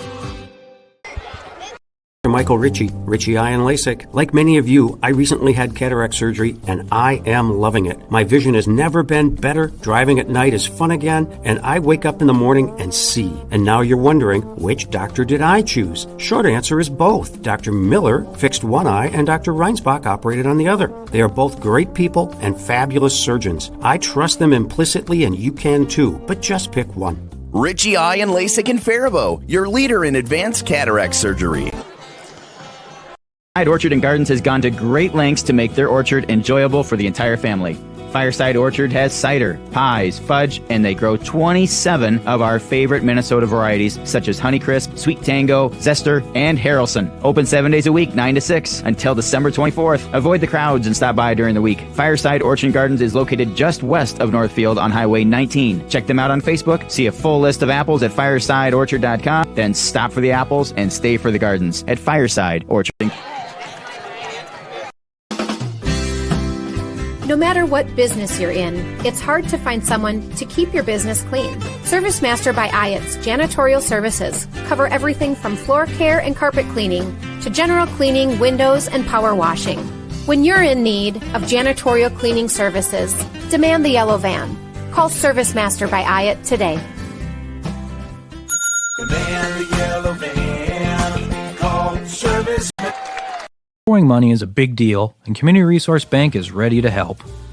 When you're buying a car, purchasing a home, or fixing up your existing home, Community Resource Bank has answers for all your loan and mortgage questions. As an integral part of Northfield, Cannon Falls, and Roseville communities, Community Resource Bank offers online solutions for business, residential, investment, and other lending accounts. Community Resource Bank, let's bank together. Member FDIC, an equal housing lender. Gutters by GT is proud to be a sponsor of Albert Lea Athletics. We're committed to protecting your home with seamless gutters and leak protection, just like we're committed to supporting your local athletes. Join us in cheering on the Tigers this season. For your home's protection, visit guttersbygt.com for a free estimate. Together, we're building a stronger community on and off the field. Go Tigers! Gutters by GT is seamless solutions, reliable protection for you and your team. Find out more at guttersbygt.com. Accidents happen, and we know they don't always happen at convenient times. That's why River Valley Eye Professionals provides urgent eye care services for everything from pink eye to a scratch, injury, or sudden change in vision. Let yourself have peace of mind knowing that we'll be there for you when something goes wrong. If you happen to be in the unfortunate situation of having an urgent eye concern and don't know what to do, call River Valley Eye Professionals or find out more at rvep.com. River Valley Eye Professionals. Don't miss seeing your world. Thomas Gardens offers a wide range of fresh, locally grown produce, including potatoes, cucumber, zucchini, cabbage, tomatoes, and some of the largest onions and carrots I've ever seen. And don't forget the delicious sweet corn. Thomas Gardens. Check them out on Facebook, then stop by 9 to 5 Monday through Saturday and 10 to 4 on Sunday to shop from a local, family-owned business. Thomas Gardens and Nursery, conveniently located along Highway 20 between Faribault and Northfield. By GT is proud to be a sponsor of Albert Lea Athletics. We're committed to protecting your home with seamless gutters and leak protection, just like we're committed to supporting your local athletes. Join us in cheering on the Tigers this season. For your home's protection, visit guttersbygt.com for a free estimate. Together, we're building a stronger community on and off the field. Go Tigers! Gutters by GT is seamless solutions, reliable protection for you and your team. Find out more at guttersbygt.com. We're in Jordan here at halftime, just about ready to start second half. 28-0 Hubman over the Tigers. GT Windows and Door, by the way, and Gutters by GT, our football sponsor for all the games this year. That's why their logo is solid up in the upper right corner of your screen, and got a rotating logo parade going on the left side. And the scoreboard, of course, shows the score at 28-zip. And I'm Jay Paul, along with Joey Hudson here, doing the play-by-play of a 28-0 score. By the way, if you want your ads on and to join us here, I'm a one-man sales crew in Albert Lea, and I didn't realize there was so many. There's like 300 businesses just in the chamber alone. Yeah. And then others that aren't in the chamber. So if you really want to get involved, don't wait for me to call you. Call me at 507-402-1600, and we'll get a meeting together and do it. Here we go. Second half action underway. No video of the football game because I forgot a part at home in Albert Lea, but it's the Hubman going right to left, and the kickoff to the 20-25, near sideline up to the 30, still charging ahead until the Tigers finally wrestle them out of bounds. Tackled by 12, Shuey. And Shuey got Braxton Roberts. He's the punter. He was the returner on that one. Yeah, Jordan bringing this ball back, receiving it in the second half. A little unfortunate for Albert Lea, but we'll see how the Albert Lea defense can hold. Did look strong in the end of the second half. 28-zip and 11:50 to go here. Third quarter as Jordan going right to left near hash mark. 2 receivers each side. Single setback with Helgerson in the shotgun. These are 2 touchdown passes, and they've had 2 touchdown runs in that first half. He gets the snap, and he's back to pass. Near sideline and incomplete. Out of bounds. A little too far for his receiver, Mitchell Schmidt. Henderson's pass incomplete, intended for Schmidt. 2nd and 10. Hurry up offense. Just like the first half. Most of the first half anyway for the Hubman. 2 receivers left. 2 right as well. And a single setback with Helgerson in the shotgun. There's a handoff this time, and it's Adamek getting out to about the 40. So 3rd and 5 or so. Actually, he got more than I thought. It's at 34. 4-yard gain on the play. But still, again, Albert Lee's defense definitely holding better than it did in the early going. They've definitely made some good adjustments recognizing this Jordan offense. 3rd and 5 and a handoff. Going on the left side, got a by 1 tackler and gets the first down over the 50 to the Albert Lee 49. That's Adamek. Yeah, Adamek with a great run there, just stuttering right behind a guy. He's a good twitchy runner, which can really just find a hole in really anything that the defense gives him. 2 receivers left, 1 right. Adamek will carry again, but he's taken down there by McGill. Took him down at the line of scrimmage, so 2nd and 10. Adamek with the carry, no gain. And McGill leads the team for tackles for loss with 4 coming into tonight. And I believe he had the blocked extra point in a game, and he's been playing well. That's a screen out to Owen Helverson. He dropped it. Yeah, just not able to hold it onto it on the near side and a quick out, only a few yards off the line of scrimmage. 3rd and 10. You know, if Jordan comes out flat and Albert Lee can strike some lightning here, they could make it a game. Absolutely. Only 1 half done. Helgerson gets the play from the sideline, and they're still barking at him some information. Goes into a full huddle for a huddle, I know. Yeah. That's odd. 2 receivers to each side for the Hubman here. Single setback. Helgerson in the shotgun, as he has been all night, and 3rd and 10 and whistles before the play, and that's going to be encroachment, I think, on the Tigers. Somebody got in that neutral zone. Rough call there on 3rd and 10. Now 3rd and 5. Yeah. Really big change. Yeah, it increases the number of things you can do on 3rd and 5. That's the 4th penalty on Albert Lee, and they've had a problem with the laundry being thrown on them. 4 for 45. Jordan 5 for 45. Expect a run probably from Adamek on this play here. 3rd and 5, the way he's been running on this drive especially. I'm sure Jordan has a lot of confidence up 4 scores anyways. And if he gets close, they'll go for it on 4th down. They're at the Albert Lee 44 on 3rd and 5 as 2 receivers to each side. Helgerson in the shotgun, running back to his left. Back to pass. Looking down the near sideline, he got a completion to the 33, and then a broken tackle there as Yost missed him, and then Shuey misses him, and he's going to score. 44-yard touchdown.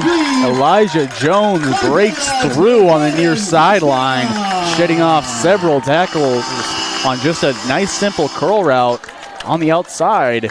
No one's able to wrap up. He gets good blocks downfield from his teammates, and he has a wide open touchdown. 44-yard touchdown from Helgerson to Jones, setting up for the extra point, and their kicker, Braxton Roberts, perfect on the day, 4 for 4 so far. And quickly, they are out to a 5-score lead. And the extra point is on the way and good. So 35 to nothing. And Jordan keeps rolling here over the Tigers. Yes. We'll keep it here. I know that Albert Lee's homecoming is next Friday against Tri-City United. And that's a winnable game, as they've only won once this year. It'll be at Jim Gustafson Field, 7 o'clock next Friday here on AlbertLeeLive.com. Then Worthington comes to town on Friday, October 4th.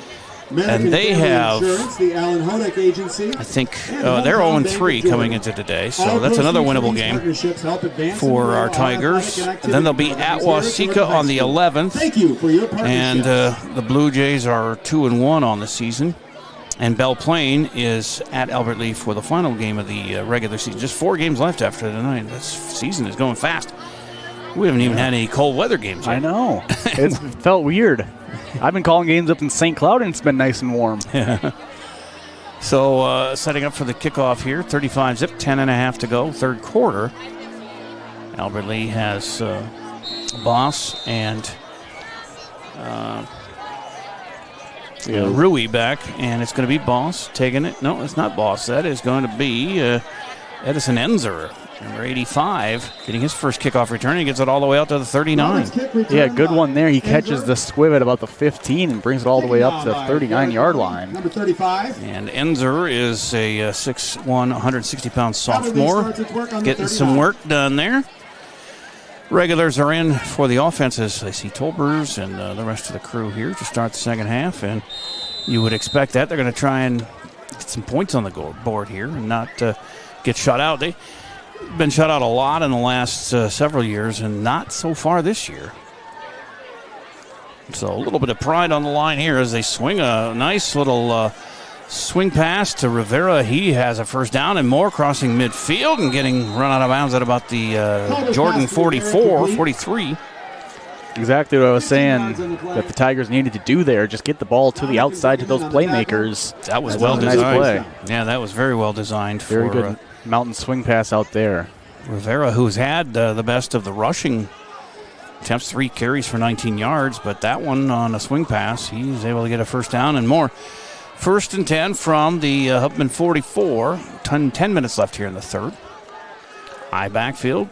Receivers right and left. Tolbers under center. Gets the snap. Hands it off to Irvine, who gets up over the 40. So a good 3-4 yards there. Tackle by Wyatt Clark. Now he and Rivera are tied at 19 yards gained rushing for the team lead in the game. 4-yard gain, pardon. Second down, 6 yards to go. So 2nd and 6 now for Albert Lea. In Jordan territory, their best chance to score so far in this ball game. Kahn goes wide right, Shuey wide left, eye backfield. Tolbers under center. He's been hassled on pass plays. This one, he gets off clean, but I think that was a miscommunication. Yeah. He thought Kahn was going to go out, and Kahn went in. Third down, 6 yards. So an incompletion there. 3rd and 6. May have been an option route. Kahn definitely had inside leverage with the DB not giving him anything on the outside. Tolbers just trying to throw it out to the outside on that corner, not quite realizing what his wide receiver was doing. So with the incompletion, the clock stops. 9:15 to go, third quarter. It's 3rd and 6 at the Jordan 39. This might be the deepest penetration they've had all year, all game long.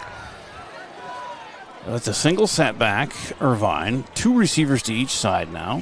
And Tolbers back to pass, straight back drop, and he throws it over the middle. Kahn's got it, first down, and gets down to about the 27-yard line. An aggressive tackle there by Dahmen of the Jordan defense. Safety throws him down to the ground after he shed off a tackler. 12-yard pickup, first down to the 26, and now definitely the deepest penetration of the Tigers. See, they made him give the ball up and now come down and score, and you just never know. 35-0, less than 9 minutes left in the third quarter. If it stays 35-point differential going into the fourth, then running clock will start. Yeah, 2 receivers each side. Single setback, Irvine in the backfield. He's going to get the handoff, and he drags a couple of guys to the 25 for a couple of yards. Second down, about 8. 23 Irvine on the carry. Yeah, Rivera has really become a fixture in that backfield now, not getting subbed out. 9 yards to go. Albert Lea has done a really good job rolling downfield. Yeah, they come to the line with Kahn and Teeter going to the wide left, and Yost and Rivera to the right. Rivera in the slot to the right. Single setback, straight back to pass, but sacked. Yeah, the end got him. Sacked by number 18. Good little stunt there on the left side of the line as he's just able to blow by that left tackle and go right around him. Chantelin with the sack, so that backs him up for a third, and get them back to about the that brings down scoreboard says 17. 17 yards to go. Yeah, 3rd and 17. That was way back to the 33. They got to get to the 16 for a first down. Yeah. Definitely a time where you want to see what Tolbers has really in that arm. He's still under center with Rivera in that slot to the right again. 2 receivers both sides. He's looking left, and he's going to get hit, and the ball squirts out as if line. No, they say it's incomplete. His hand was moving forward, but they got to him again, and that's going to bring up 4th down. They might as well go for it. Yeah, no reason not to. But we'll see as Tolbers shedding off that contact there, walking around before the play comes back to him. Exercising the right arm. He got hit right as he was throwing. He's been abused today, actually all season. Pass rushes of all 4 opponents have been able to get to him often. Yeah, we saw a little change of pace with Wackles coming in to throw a ball earlier. We'll see if they do that ever again in this game. I think that's a solid idea, especially with the amount of contact Tolbers has been taking. 2 receivers to the left, nobody out wide right as they're on the near hash mark. Guy backfield. Tolbers going to pass, gets flushed from the pocket to the right, fakes a throw, tries to pick his way on a run, but that's going to be a turnover on downs Brought down by number 16, with no gain.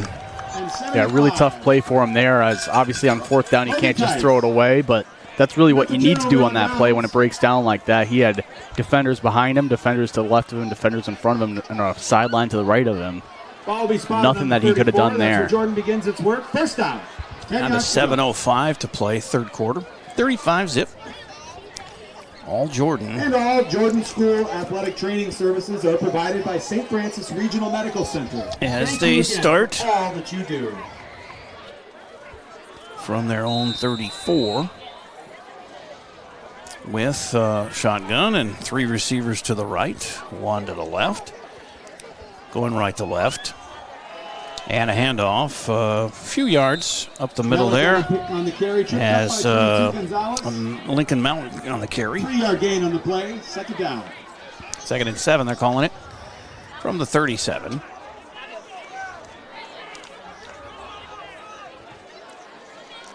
And again, hurry up offense. They got trips to the right, 1 left. Single setback. And Helgerson sends his running back in motion. And then they get a screen out to the far side, and that goes for a couple of more yards. So we got 3rd down and about 4.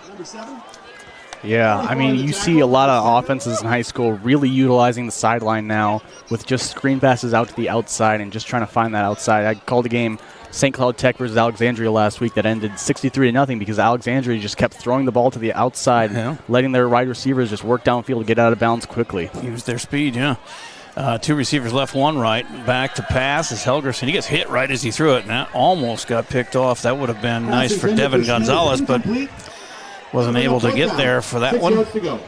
But it brings up 4th down, and they're going to punt it away. So the defense stiffens for the Tigers, and still haven't put any points on the board, but they got the offense moving that last drive. Yeah. Tigers definitely looking better here in the second half than in the first. A tick under 6 minutes left in the 3rd quarter. Boss is going back, but he's way at his 20. They're punting from the 35. I don't know if it's going to go that deep. Yeah, they're ready to come in. Yes, clock stops with the incompletion. Now the snap and the punt straight up in the air is going to land about the 42 and bounce, and it's muffed by the Tigers, but jumped on it. Late hit there. Yost muffed it. Boss jumped on it, and then the late hit is going to add 15 yards to the Tigers' total there. Looked like the late hit was on Jordan's Riley McCasey, sophomore, playing special teams there, trying to make a play. It looked like he was more just his momentum, and he kind of got tripped up, and the guy was on the ground. He kind of just lowered the shoulder right into the side of him, bounced off of him. And again, in high school and college, you're down. Yeah. And on pros, you can get up and run, but you can't do that. So he was down and then took the hit. So they're going to mark it off. That's 6 penalties on Jordan for 60 yards in the game. As they get it all the way up to their 49 to start this drive. We need a 51-yard pass for a touchdown right here. That's my call of the day. Let's go. Let me see who's in the game. We got Chewy and Khan. I say Yost. He's in the slot to the left. Back to pass. Teagan. Oh, they set up the screen to Irvine, and that does not go anywhere. That lost a yard or two. Yeah, not the first time they've tried that screen, and Jordan definitely knows it. Colin Valley, the D lineman, just blows it right up. And I understand they don't want Tolbers to be killed out there. He's been taking a hit almost every time he goes back to pass. So you don't want to really chance him getting knocked out, but those screens aren't really helping. And the screens aren't working, and they need to work it downfield a little bit more. The running game not really working either. The screens also really give him a chance to get hit, as the line just lets those guys get past so he can float them in. Right. Well, he's a tough customer because he's taken a licking all year long and still comes out there every play. As he brings up now on 2nd and 12. And he goes, he thought it was an option, but the running back went down the field and he pitched it to nobody, and the Jordan Hubman jump on it. Yeah, that was a really bad communication there from Albert Lee, as he tries to go to the outside of an option, as you said. Running back cuts in front of him, as he doesn't see, he cuts up to the right of him. He's looking towards his left for his running back out there beyond him, and just pitches it out to no man's land. And that's going to give Jordan the ball up the Tigers 38 with 4:55 to play in the third. The only saving grace is we probably will get running time in the fourth quarter. And maybe we get home a little early because Albert Lee hasn't been able to muster much here offensively. They've had some good defensive plays, but still they've given up 35 points. Of course, a lot of them was on short fields too, 30 yards and in. And again, at the 38, starting this time. Panned off and up the middle and getting yardage to the 25, bouncing off Tigers and getting down to the 21. Nice run there. Schmidt with the carry. Brought down by Yeah, just good runs by Jordan again. Continuing to work down the field with now the clock running after the run. Expecting Jordan to just run this clock out, but also they're still in their no huddle. Lane Schmidt Jr. with a carry on that one. He gets another one and stumbles across the 20. Shorter yardage there, but still about 4 yards. So second down and Schmidt with the carry. 6 as they hurry up again. The play. Second down. Got 2 receivers to the right. Actually, they're going to add the third over there on the right side with 1 receiver wide left and a whistle. They got timeout. Timeout, Albert Lee. Albert Lee. We'll take a quick ad break. Be right back to you here on AlbertLeeLive.com. By GT is proud to be a sponsor of Albert Lee Athletics. We're committed to protecting your home with seamless gutters and leak protection. For your home's protection, visit guttersbygt.com for a free estimate. Together, we're building a stronger community on and off the field. Go Tigers! Back in Jordan, it's 35-0 with 2nd and 7 upcoming here for Jordan. Just going to check the schedule for AlbertLeeLive.com. Do you have that? I thought I had it here, but I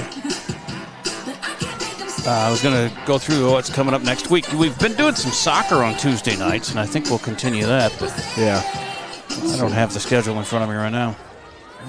I don't believe I have the Albert Lee Live schedule now. All right. Well, I'll look it up here, and we'll get that schedule out to you. Added girls swimming and diving to my repertoire. Yeah, that was interesting. That might be the first swimming that any of these live companies have done. And we were very much appreciated. We heard a lot of people enjoyed that. Here's a sack for Albert Lee, returning the favor as a nice job there, getting in there with number 5. Helgerson. And Cyrus Schmidt with the sack. Yeah, he was dancing around, backpedaling towards his backside as Albert Lee just able to come in and wrap up from right behind him. Cyrus, senior, 6'2", 145. Defensive end, got in there. Nice job. They got him on the run again, and they're going to get a hold, I think, on Jordan on this one as the pass goes out of bounds. Almost intercepted. Hold on, Jordan. Number 55 fell down to the ground while running with some Albert Lee on the weak side, and that will definitely be on him. Slow to get up is the Tiger over there. Oh, they finally helped him up. He had a piece of that on the sideline there. That was Shuey. And he's going to stay in the game as his teammates helped him up, but we'll tally up the flag here, and they're going to move Jordan back 10. 3rd and 23 upcoming. No quit in this Albert Lee team, and they've been down It's been down several years for this squad. They battled the numbers game when Paul Dunn first got here. They were only having 30 to 40 guys out for the game. 40 guys is not a lot for a football It's team. not a lot. It's finally at about 70 or so this year, 70 or 80. So a lot more. And that just means that not as many guys have to go both ways for the whole game. It just wears a guy down to do that. Oh, absolutely. Pushes the ball back to the 36. So they move them all the way back to the 36, and it's 3rd and 21. 3:37 to go, third quarter. 35-0 Jordan as they snap it here, going right to left. Helgerson to the shotgun, gets it, rolls right. Looking back to the left, and it's a duck, a wounded duck, but it lands incomplete. As Tolbers was actually the closest one to it. And that'll bring up 4th down. Helped up by some Tigers that met him in the backfield there. They're going to punt it away as Roberts is in to kick it. As they don't run up the score, that's nice of them. Seems like every 3rd and long or 4th and whatever, they get the 1st down. Yeah. Now 4th and 21 at their Albert Lee 36. They're going to punt it off, as you said. Yost back deep at the 10. For the Tigers, awaiting the snap here, and he gets that one a little half kick. And it bounces the 15, rolls inside the 10 to the 5, and is down there by the Hubman. So, again, another deep start for this Tiger offense. Down by number 66. And I would expect to see runs, but so would Jordan. That's why I would do some quick slants. Yeah, absolutely. A quick pass to the outside or inside especially. Just anything that you can get quickly down the field, pick up a chunky yards, maybe try to pick up a no-huddle, catch him flat-footed, but Albert Lee really needs to just find a way to get down quickly. I don't want to presume to coach because Paul Dunn did win a state football title in Springfield. He actually won as a coach of football and a softball coach. They won a state championship when he was in Springfield just before he came here or not here, but in Albert Lee. Since we're in Jordan. Yost wide to the right, Kahn out wide left as they start 1st and 10 on their own 5-yard line. And it's going to be Rivera up the middle for a few yards to about the 8. I like the 2 receivers to each side that they were running earlier in their last drive. I think that's a really nice shot to get it to that slot guy and give him a little chance to run. 7 yards to go. Maybe even get him behind the line of scrimmage, give him a little room to run. That would be really nice for the Albert Lee Tigers, but they're just not able to quite find a hole. And right now I think they're just more focused on getting the ball out of their own end zone. Rivera, the leading ball carrier for the Tigers, 22 yards, 21 for Irvine, so they're close. 2:47 and counting, 2nd and 7. Deep in their own territory, and they hand it off again. This is up to the 15, though. That's close to a 1st down. Running is Irvine. 23. They will give him the 1st down. So a 7-yard pickup puts him in the rushing lead for the team at 28 yards. And 1st and 10 now, out at the 15. As Tolbers brings him up, Kahn going out wide right, Yost out left. So I backfield, Irvine and Rivera. And it's going to be a keeper for Tolbers around the left side. He gets about 5 yards, close to the 20. So they're moving the ball a little 5 yards at a time here. 22 Bregman. 2 minutes left in the third quarter.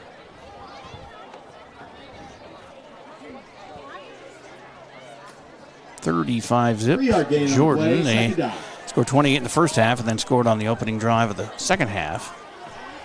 And Helgerson with 3 touchdown passes for the Hubman. 44-11 and 4 yards. There's a fumble apparently. Jordan says they have it and the refs agree. Ooh. That one hit the ground and they got on it in a hurry. Yeah, we couldn't even see the ball hit the ground as the crowd is barely even reacting now. I didn't have any idea either, except for when they started pointing their way. And that's a Hubman football. So they got it at the 20. 10 yards to go. Short field here with 1:36 to play. Third quarter. And that's part of the problem is these short fields they've been given has really led for them to get this big lead. Yeah. Probably 3 touchdowns came from 30 yards or less in when they got the turnover. does not help as offense takes the field for Jordan, going right to left here. Again, no video for the game. We do have video on the commercials and the scoreboards there and sponsors. But I bet I won't forget that part anymore. I'm new to this. So, yeah. There's a lot of, He had everything else set up. Joey knows there's a lot of parts. There is a lot of parts. You gotta have them all. Gotta have them all. Adamick with a short carry there. Actually might have lost a yard. Second and 11. Minute 20 to go in the third. Trips to the left. That's going to be a procedure on Jordan. The receiver was talking to the bench when they snapped the ball. It's got to be on him.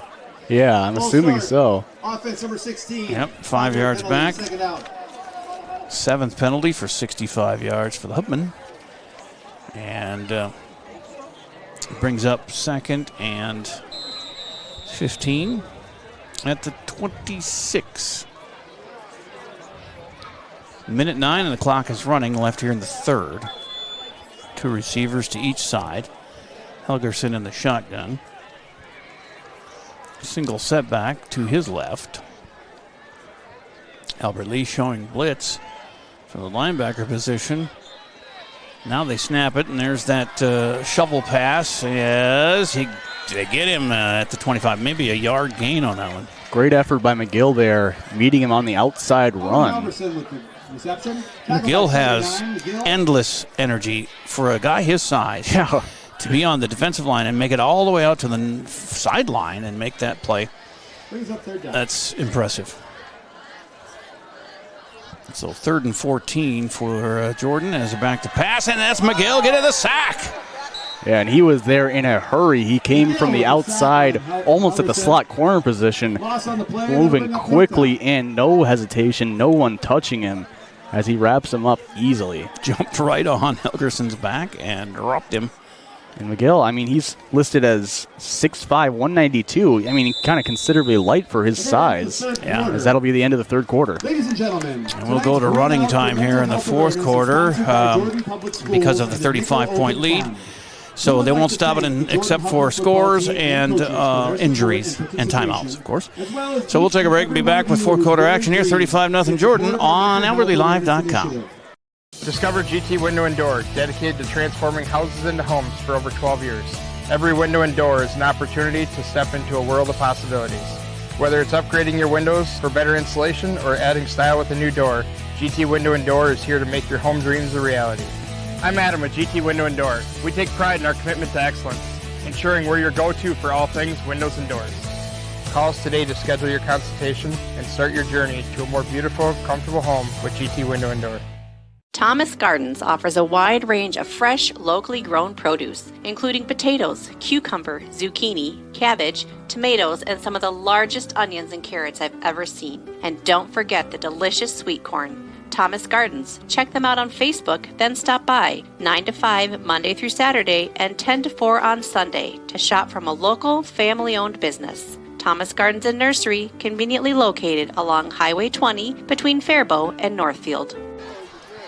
Ready for 4th down and 31 after the penalty and the sack. Moves them way back with start of the fourth quarter here. 35-0 Jordan as they will punt. And a little pooch kick there. Bounces at the 10 and touched somebody, but I think it was a Hubman. And they'll jump on it near the 5. So again, very deep start for the Tiger offense. Is not helping them at all, but they moved it out a little bit before the turnover on the last drive. Had some semblance of a running game cooking a little bit.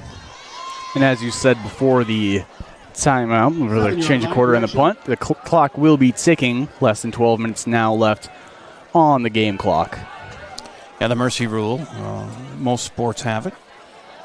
And 35-point lead in the fourth quarter. We'll do it in Minnesota high school football. Get the 10-yard line, first down, Albert Lee. And they're going to move it all the way up to the 10. That's where it hit that player. Yeah, I mean, it makes sense. So they're going to get a break there, but they did stop the clock. And now they'll have to start it again. Maybe because they just had to move the ball and get that lined up, but that shouldn't matter. Yeah, I don't know. Maybe technically with the official timeout. Official timeout, yeah. And now they got to get a new ball on the field, it looks like. Yeah, the ref's ready to roll here. Once they get the ball changed, he will wind his arm, and we'll start things here with a 1st and 10 from the 10. They still haven't changed it on scoreboard. They're at the 5 on there, but I backfield behind Tolbers, and he gives it to Irvine. First man through, gets 4 yards or so to the 14. And Charlie's starting to get some yards. He's up to 32 yards. Gain of 4 on the play.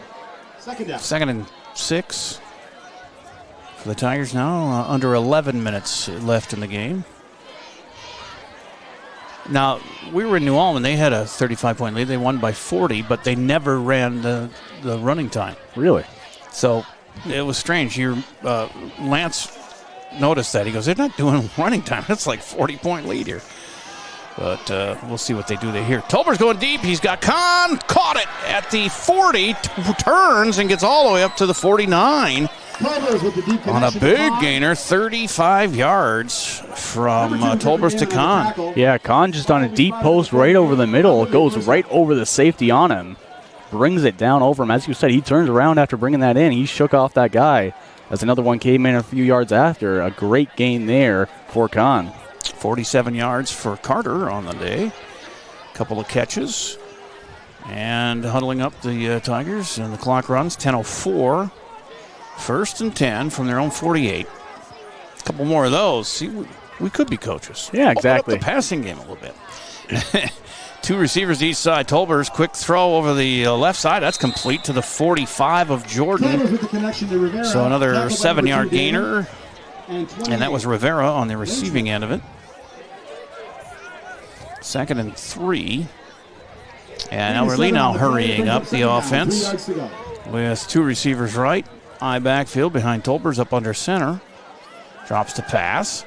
Quick passing. He's got one down the far sideline, just a little too far for Yost. Or no, that's Shuey. No, that was Yost. Yeah, perfect timing. It would have been right in there, but the DB had him pressed and took him a little bit to get off of him, which led him to be about 5 yards shy, even laid out. So 2nd and 10. Or no, 3rd and 3. Yeah, they had that 7-yard.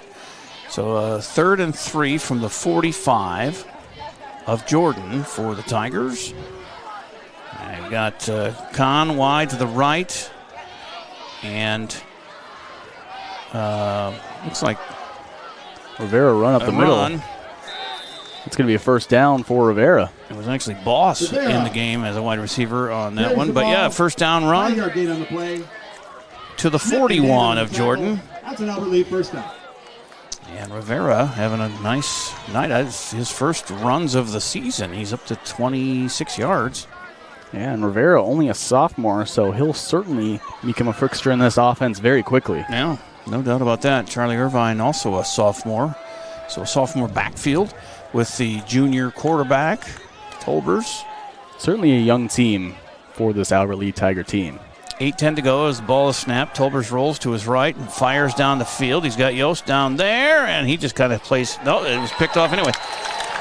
He was trying to play defensive back, Yost, but he missed the ball, and it was picked off at about the 7-yard line. Yeah, I don't think he quite committed to playing defensive back enough. He looked like he was still trying to go for like a one-handed catch while pushing the guy off. He needed to just swat that ball down. Yeah.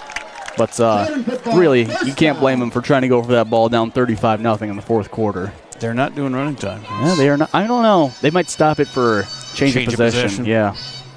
But you'd think they'd wind it right away. And, the second the ball hits the ground, basically, you'd think so.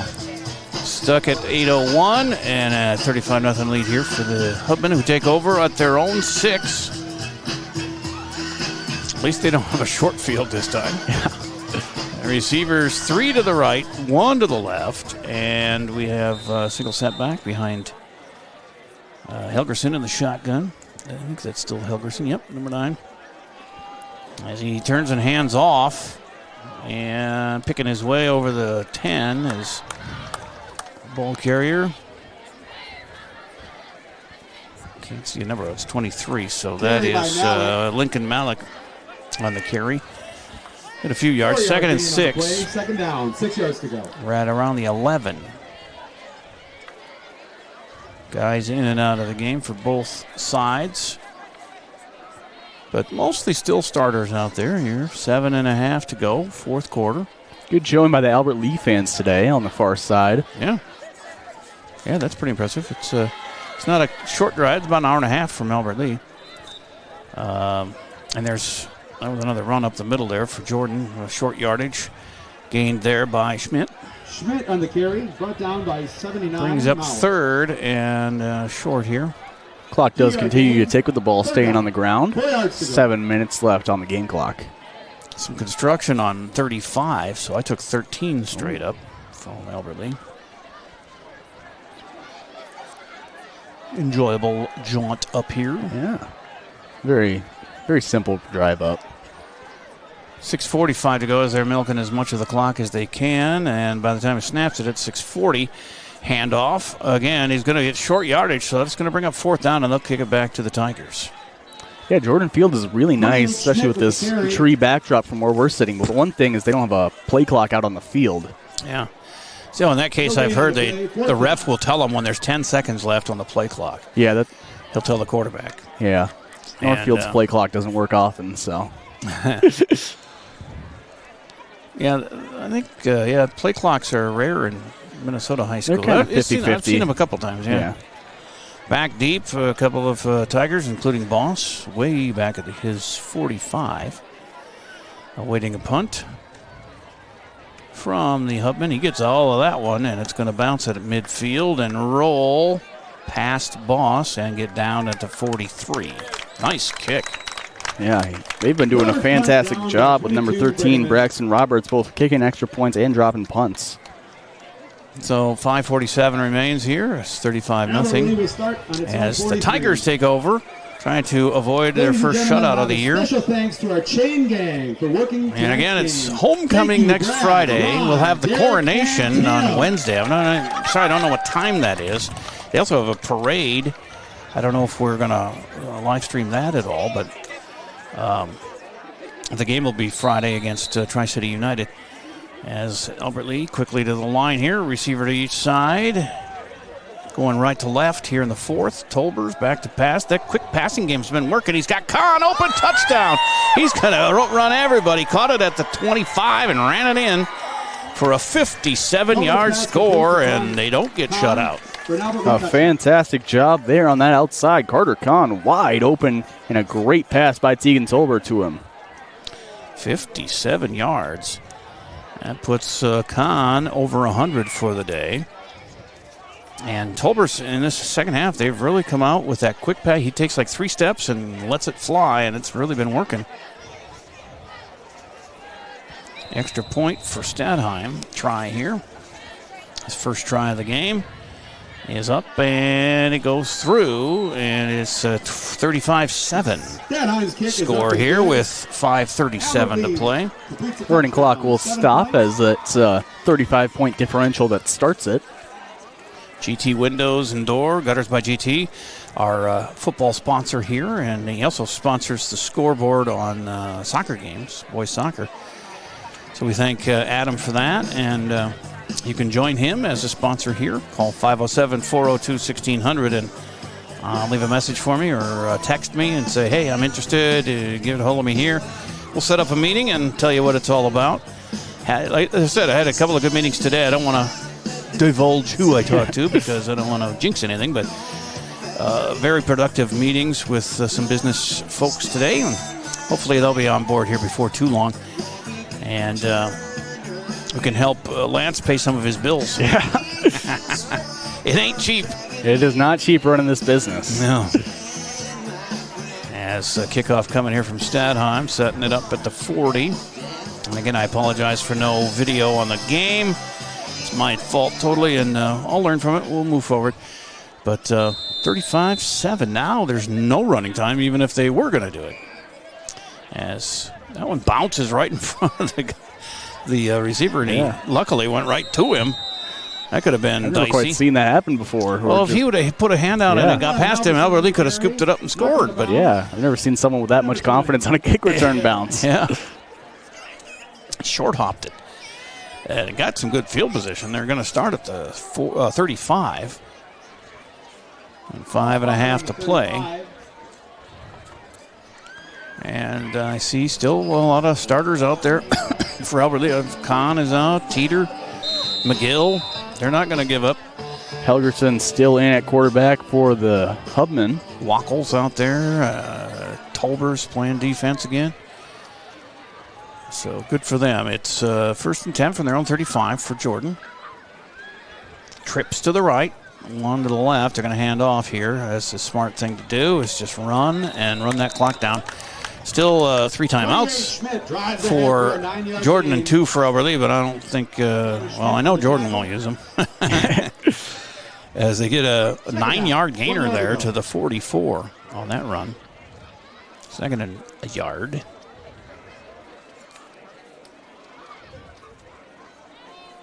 And taking their time, calling the play in, as they can do, because the big lead, they just want to kill that clock. It's under 5 minutes now left in the game. But they avoided the shutout, and I'm glad they were able to do that. They've been getting shut out 3-4 times a year here lately.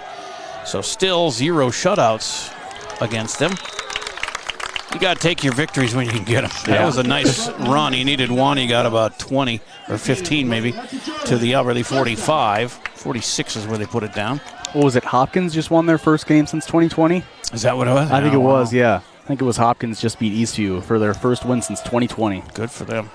That's a horrible thing to do. Oh, he's going to break one all the way for a touchdown. 46-yard run for Lane Schmidt. And a score. A great run there as he hits the outside and no one was able to catch up with him. He stuck that arm out there. He didn't really need to touch anyone as his blockers did a fantastic job clearing up the running lane for the Hubman running back. 41-7. 4:22 to go. As they line up for the extra point from Braxton Roberts.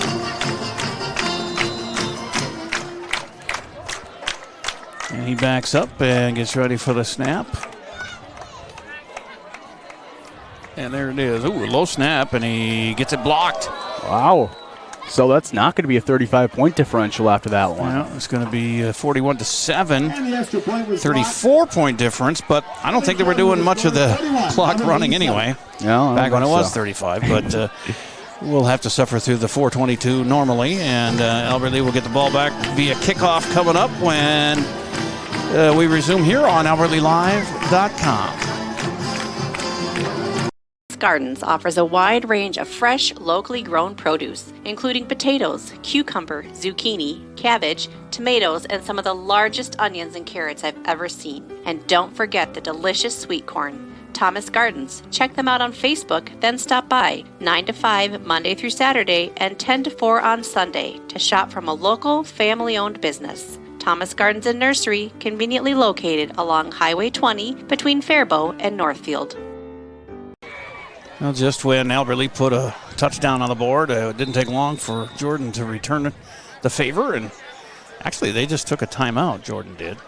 Yeah, taking a while to get the kickoff settled as Albert Lea will go back off the field towards their sideline. And there's a little miscommunication. It looks like they're just getting mass subs in. Yeah, probably. I know they got Braxton going to kick off, but a lot of the other guys are going to be dudes that don't play as much. Looks like the coach is just, figuring out who goes where on this one. And he says, I'm going to need a timeout for this. Yeah. I was going to look up some of these scores on Minnesota. But, this year Minnesota Football Hub has been slow to post scores. They have not been live updating very much.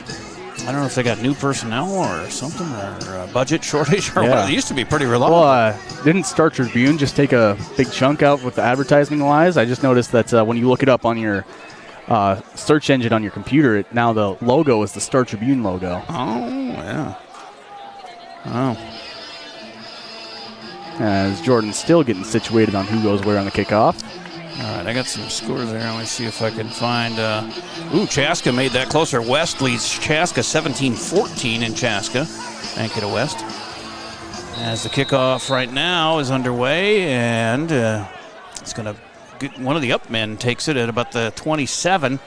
Number 40 for Albert Lee, and he runs it towards the middle of the field. That is Maverick Addig. I think Mason Addig might have been the one credited for blocking the extra point right there earlier. The Addig boys getting into it. Ball spotted on the It's nice. 29. I was friends with their uncle. I know their dad, Mark, too, but was real friends with their late uncle, I should say. What a great guy he was, and a tragic end to his life, but he was fun while he was with us. So 4:16 to go, 41-7, and Albert Lee with a chance here to maybe get another score before the end of the game here. They've had the offense rolling a little bit better this second half with a quick throwing and now some running. Wow, bullying his way for about 7 yards was Irvine. So they're going to give him 6. He's up to 38 on the day. It's a 36-yard line. 2nd and 4. Under 4 minutes to go. And the I backfield behind Tolbers up under center. Kahn wide left and a receiver wide right. Another handoff. And this time it's number 34, and I don't have a number 34. Yeah. Rosters as of 9/12. It's 8 days later. Yeah. You got a number 34 now. There you go. So apologies to his family, but we can't do anything about it. Yeah. We don't know what it is. We'll just call him number 34. 3:28 to go as they break the huddle on 1st and 10. And the snap. Oh, it's actually Wachholz at quarterback, number 9. He's going to keep it, and then he pitches at the last minute out to Rivera, who's got room across the 50 down to about the 42-yard line. Rivera is a very fast runner when he gets that momentum built up. Yeah. That was a run-pass option with Wachholz at the quarterback. Perfect pitch to Rivera, and he got him all the way down to the 41 of Jordan. That's about a 20-yard gainer. Less than 3 minutes and ticking left on the game clock. Up to the line they come. Again, Wachholz at quarterback. Got receivers to each side in the I backfield. They're going to give it to the fullback, first man through. He's new in the game. If I can get a number on him, he got 5 yards on that one down to the 35. I think that was number 34 again. Okay. 34 with the carry. Even the PA announcer is a little confused. The fullback got another 5. I think it's 6 yards they give him credit for. So 2nd and 4 for the Tigers. As they're putting together a nice little drive here at the end. They might have some backups. I still see some starters out there for Jordan, though, on defense. So not mass substitutions, but I'm sure they've got some guys in there that are getting some experience. Wachholz, again, keeps it this time. That was kind of awkward. He ran into the running back on the fake handoff. RPO, it looked like the running back was trying to take it for himself a little more than he might have tried. It's less than 2 minutes now left. Yeah, as that'll be 3rd and 3 now from the Jordan 34. 3 yards to go. Well, I was glad to see they avoided the shutout, and I know that's a small victory, but that's what you got to do when you're in a rut of not very few wins over the last few years. Wachholz pitches it. They go to the near side, and this is running for the first time. Kel Wynn gets across the 30. Got a first down out of it. First down. And about a 6-yard gain for Wynn. Kel is a senior. 5'11", 147. As Albert Lee moving some guys in that don't usually get some playing time. Wachholz looking pretty good at quarterback. He hasn't thrown it, but they do the RPO with him. He did throw one earlier, and it was a really nice tight spiral towards the outside. Yeah. Well, he's up under center, and he again runs into the running back. He tries to pitch it. It is completed to Win, but ended up actually getting a few yards on that one. An impressive pitch there as he was trying to pitch it. A defender came in, kind of knocked his arm out of the way, and then he got it switched over to his other arm, then reset himself, got the pitch off. We only have 1 or 2 more plays left. We're down to 43 seconds. Second down. It's at the 25 of Jordan for Albert Lee here. Trailing 41-7. Receiver to the left, receiver to the right in the I backfield. It's Aiden Gonzalez out here to the near side, and Wachholz is going to pass it to him down there to the goal line, but that's picked off. as Gonzalez stopped running on the pattern there and went over his head, and able to get it was Paxton Hansen for Jordan and intercepted in the end zone. Yeah, Wacholz kind of stopped and set his feet and then regained his, kept moving a few times there, trying to find a wide open pass, and it looked like there was just a little miscommunication there. His receiver just kind of stopped running his route, as you said, and ends up in Jordan hands. So they'll run the clock out here with a running play or a kneel down, or victory formation, whatever they want to do. Is 19 seconds left. Here in Jordan, a beautiful night. I'm not looking forward to huffing all this stuff. Yeah. That's a long trek back to the parking lot. It's probably the longest walk I can think of in high school. Bit of a walk. I need a cart or something. Yeah, I know. I keep telling Lance we need a golf cart. Yeah. So they're going to go to victory formation here with 4 guys in the backfield. Got to be sure to surround their quarterback, who was Helgerson all the way, and that'll be the last play of the ball game, and a 41-7 lead. So let's take our last break. The Service Master by IOT cleanup coming up here on AlbertLeeLive.com. No matter what business you're in, it's hard to find someone to keep your business clean. Service Master by IOT's janitorial services cover everything from floor care and carpet cleaning to general cleaning, windows, and power washing. When you're in need of janitorial cleaning services, demand the yellow van. Call Service Master by IOT today. Demand the yellow van. Call Service Master. Northfield Live doesn't just provide game coverage. We provide opportunities for Northfield youth to showcase, learn, and experience many aspects of media. Practice their communication skills by providing play-by-play and color announcing, getting interviews with fellow students or coaches, or writing stories. They can showcase their graphic art skills by creating social media, running cameras for events, or producing a game like the one you're watching now. We also utilize the talents of adults to help mentor and provide a quality experience for the students. If you or someone you know might be interested in growing our coverage, you're welcome to call, text, or email us from the Northfield Live page at any time.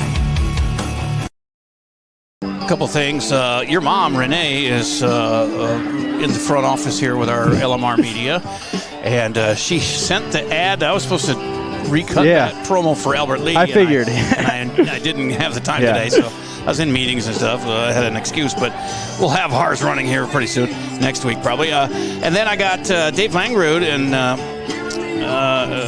who is the activities director at Albert Lee, says coronation for homecoming is Thursday morning at 10, and we'll have that live stream on our AlbertLeeLive.com. So Thursday at 10 a.m. for the coronation. Good luck to all the entrants there. But here's your Service Master by IOT cleanup, and it was all Jordan in the first half. 4-yard run from Mason Adamic, and his extra point was good. Helgerson, their quarterback, threw one to Chantalin from 11 yards out, and it was 14-0. Then Helgerson to Salzwedel, and at 21-0 late, a 4-yard pass there. And Owen Maloney scored before the half with a 15-yard touchdown run. It was 28-0 at halftime. They started the third quarter with a touchdown drive. Helgerson to Elijah Jones from 44 yards and a score. Extra point was good, 35-0. Then Albert Lee got on the board with Tegan Tolbers to Carter Kahn, 57-yard touchdown pass down that far sideline, 35-7 after Stadheim's extra point. And Lane Schmidt capped it off for Jordan with a 46-yard touchdown run. Extra point was no good. It was actually blocked. And 41-7 was your final as we wrap up here from Jordan. And Joey, thanks for joining me. Yeah, absolutely. Good to meet you. And maybe we'll run into each other again. Oh, I'm sure.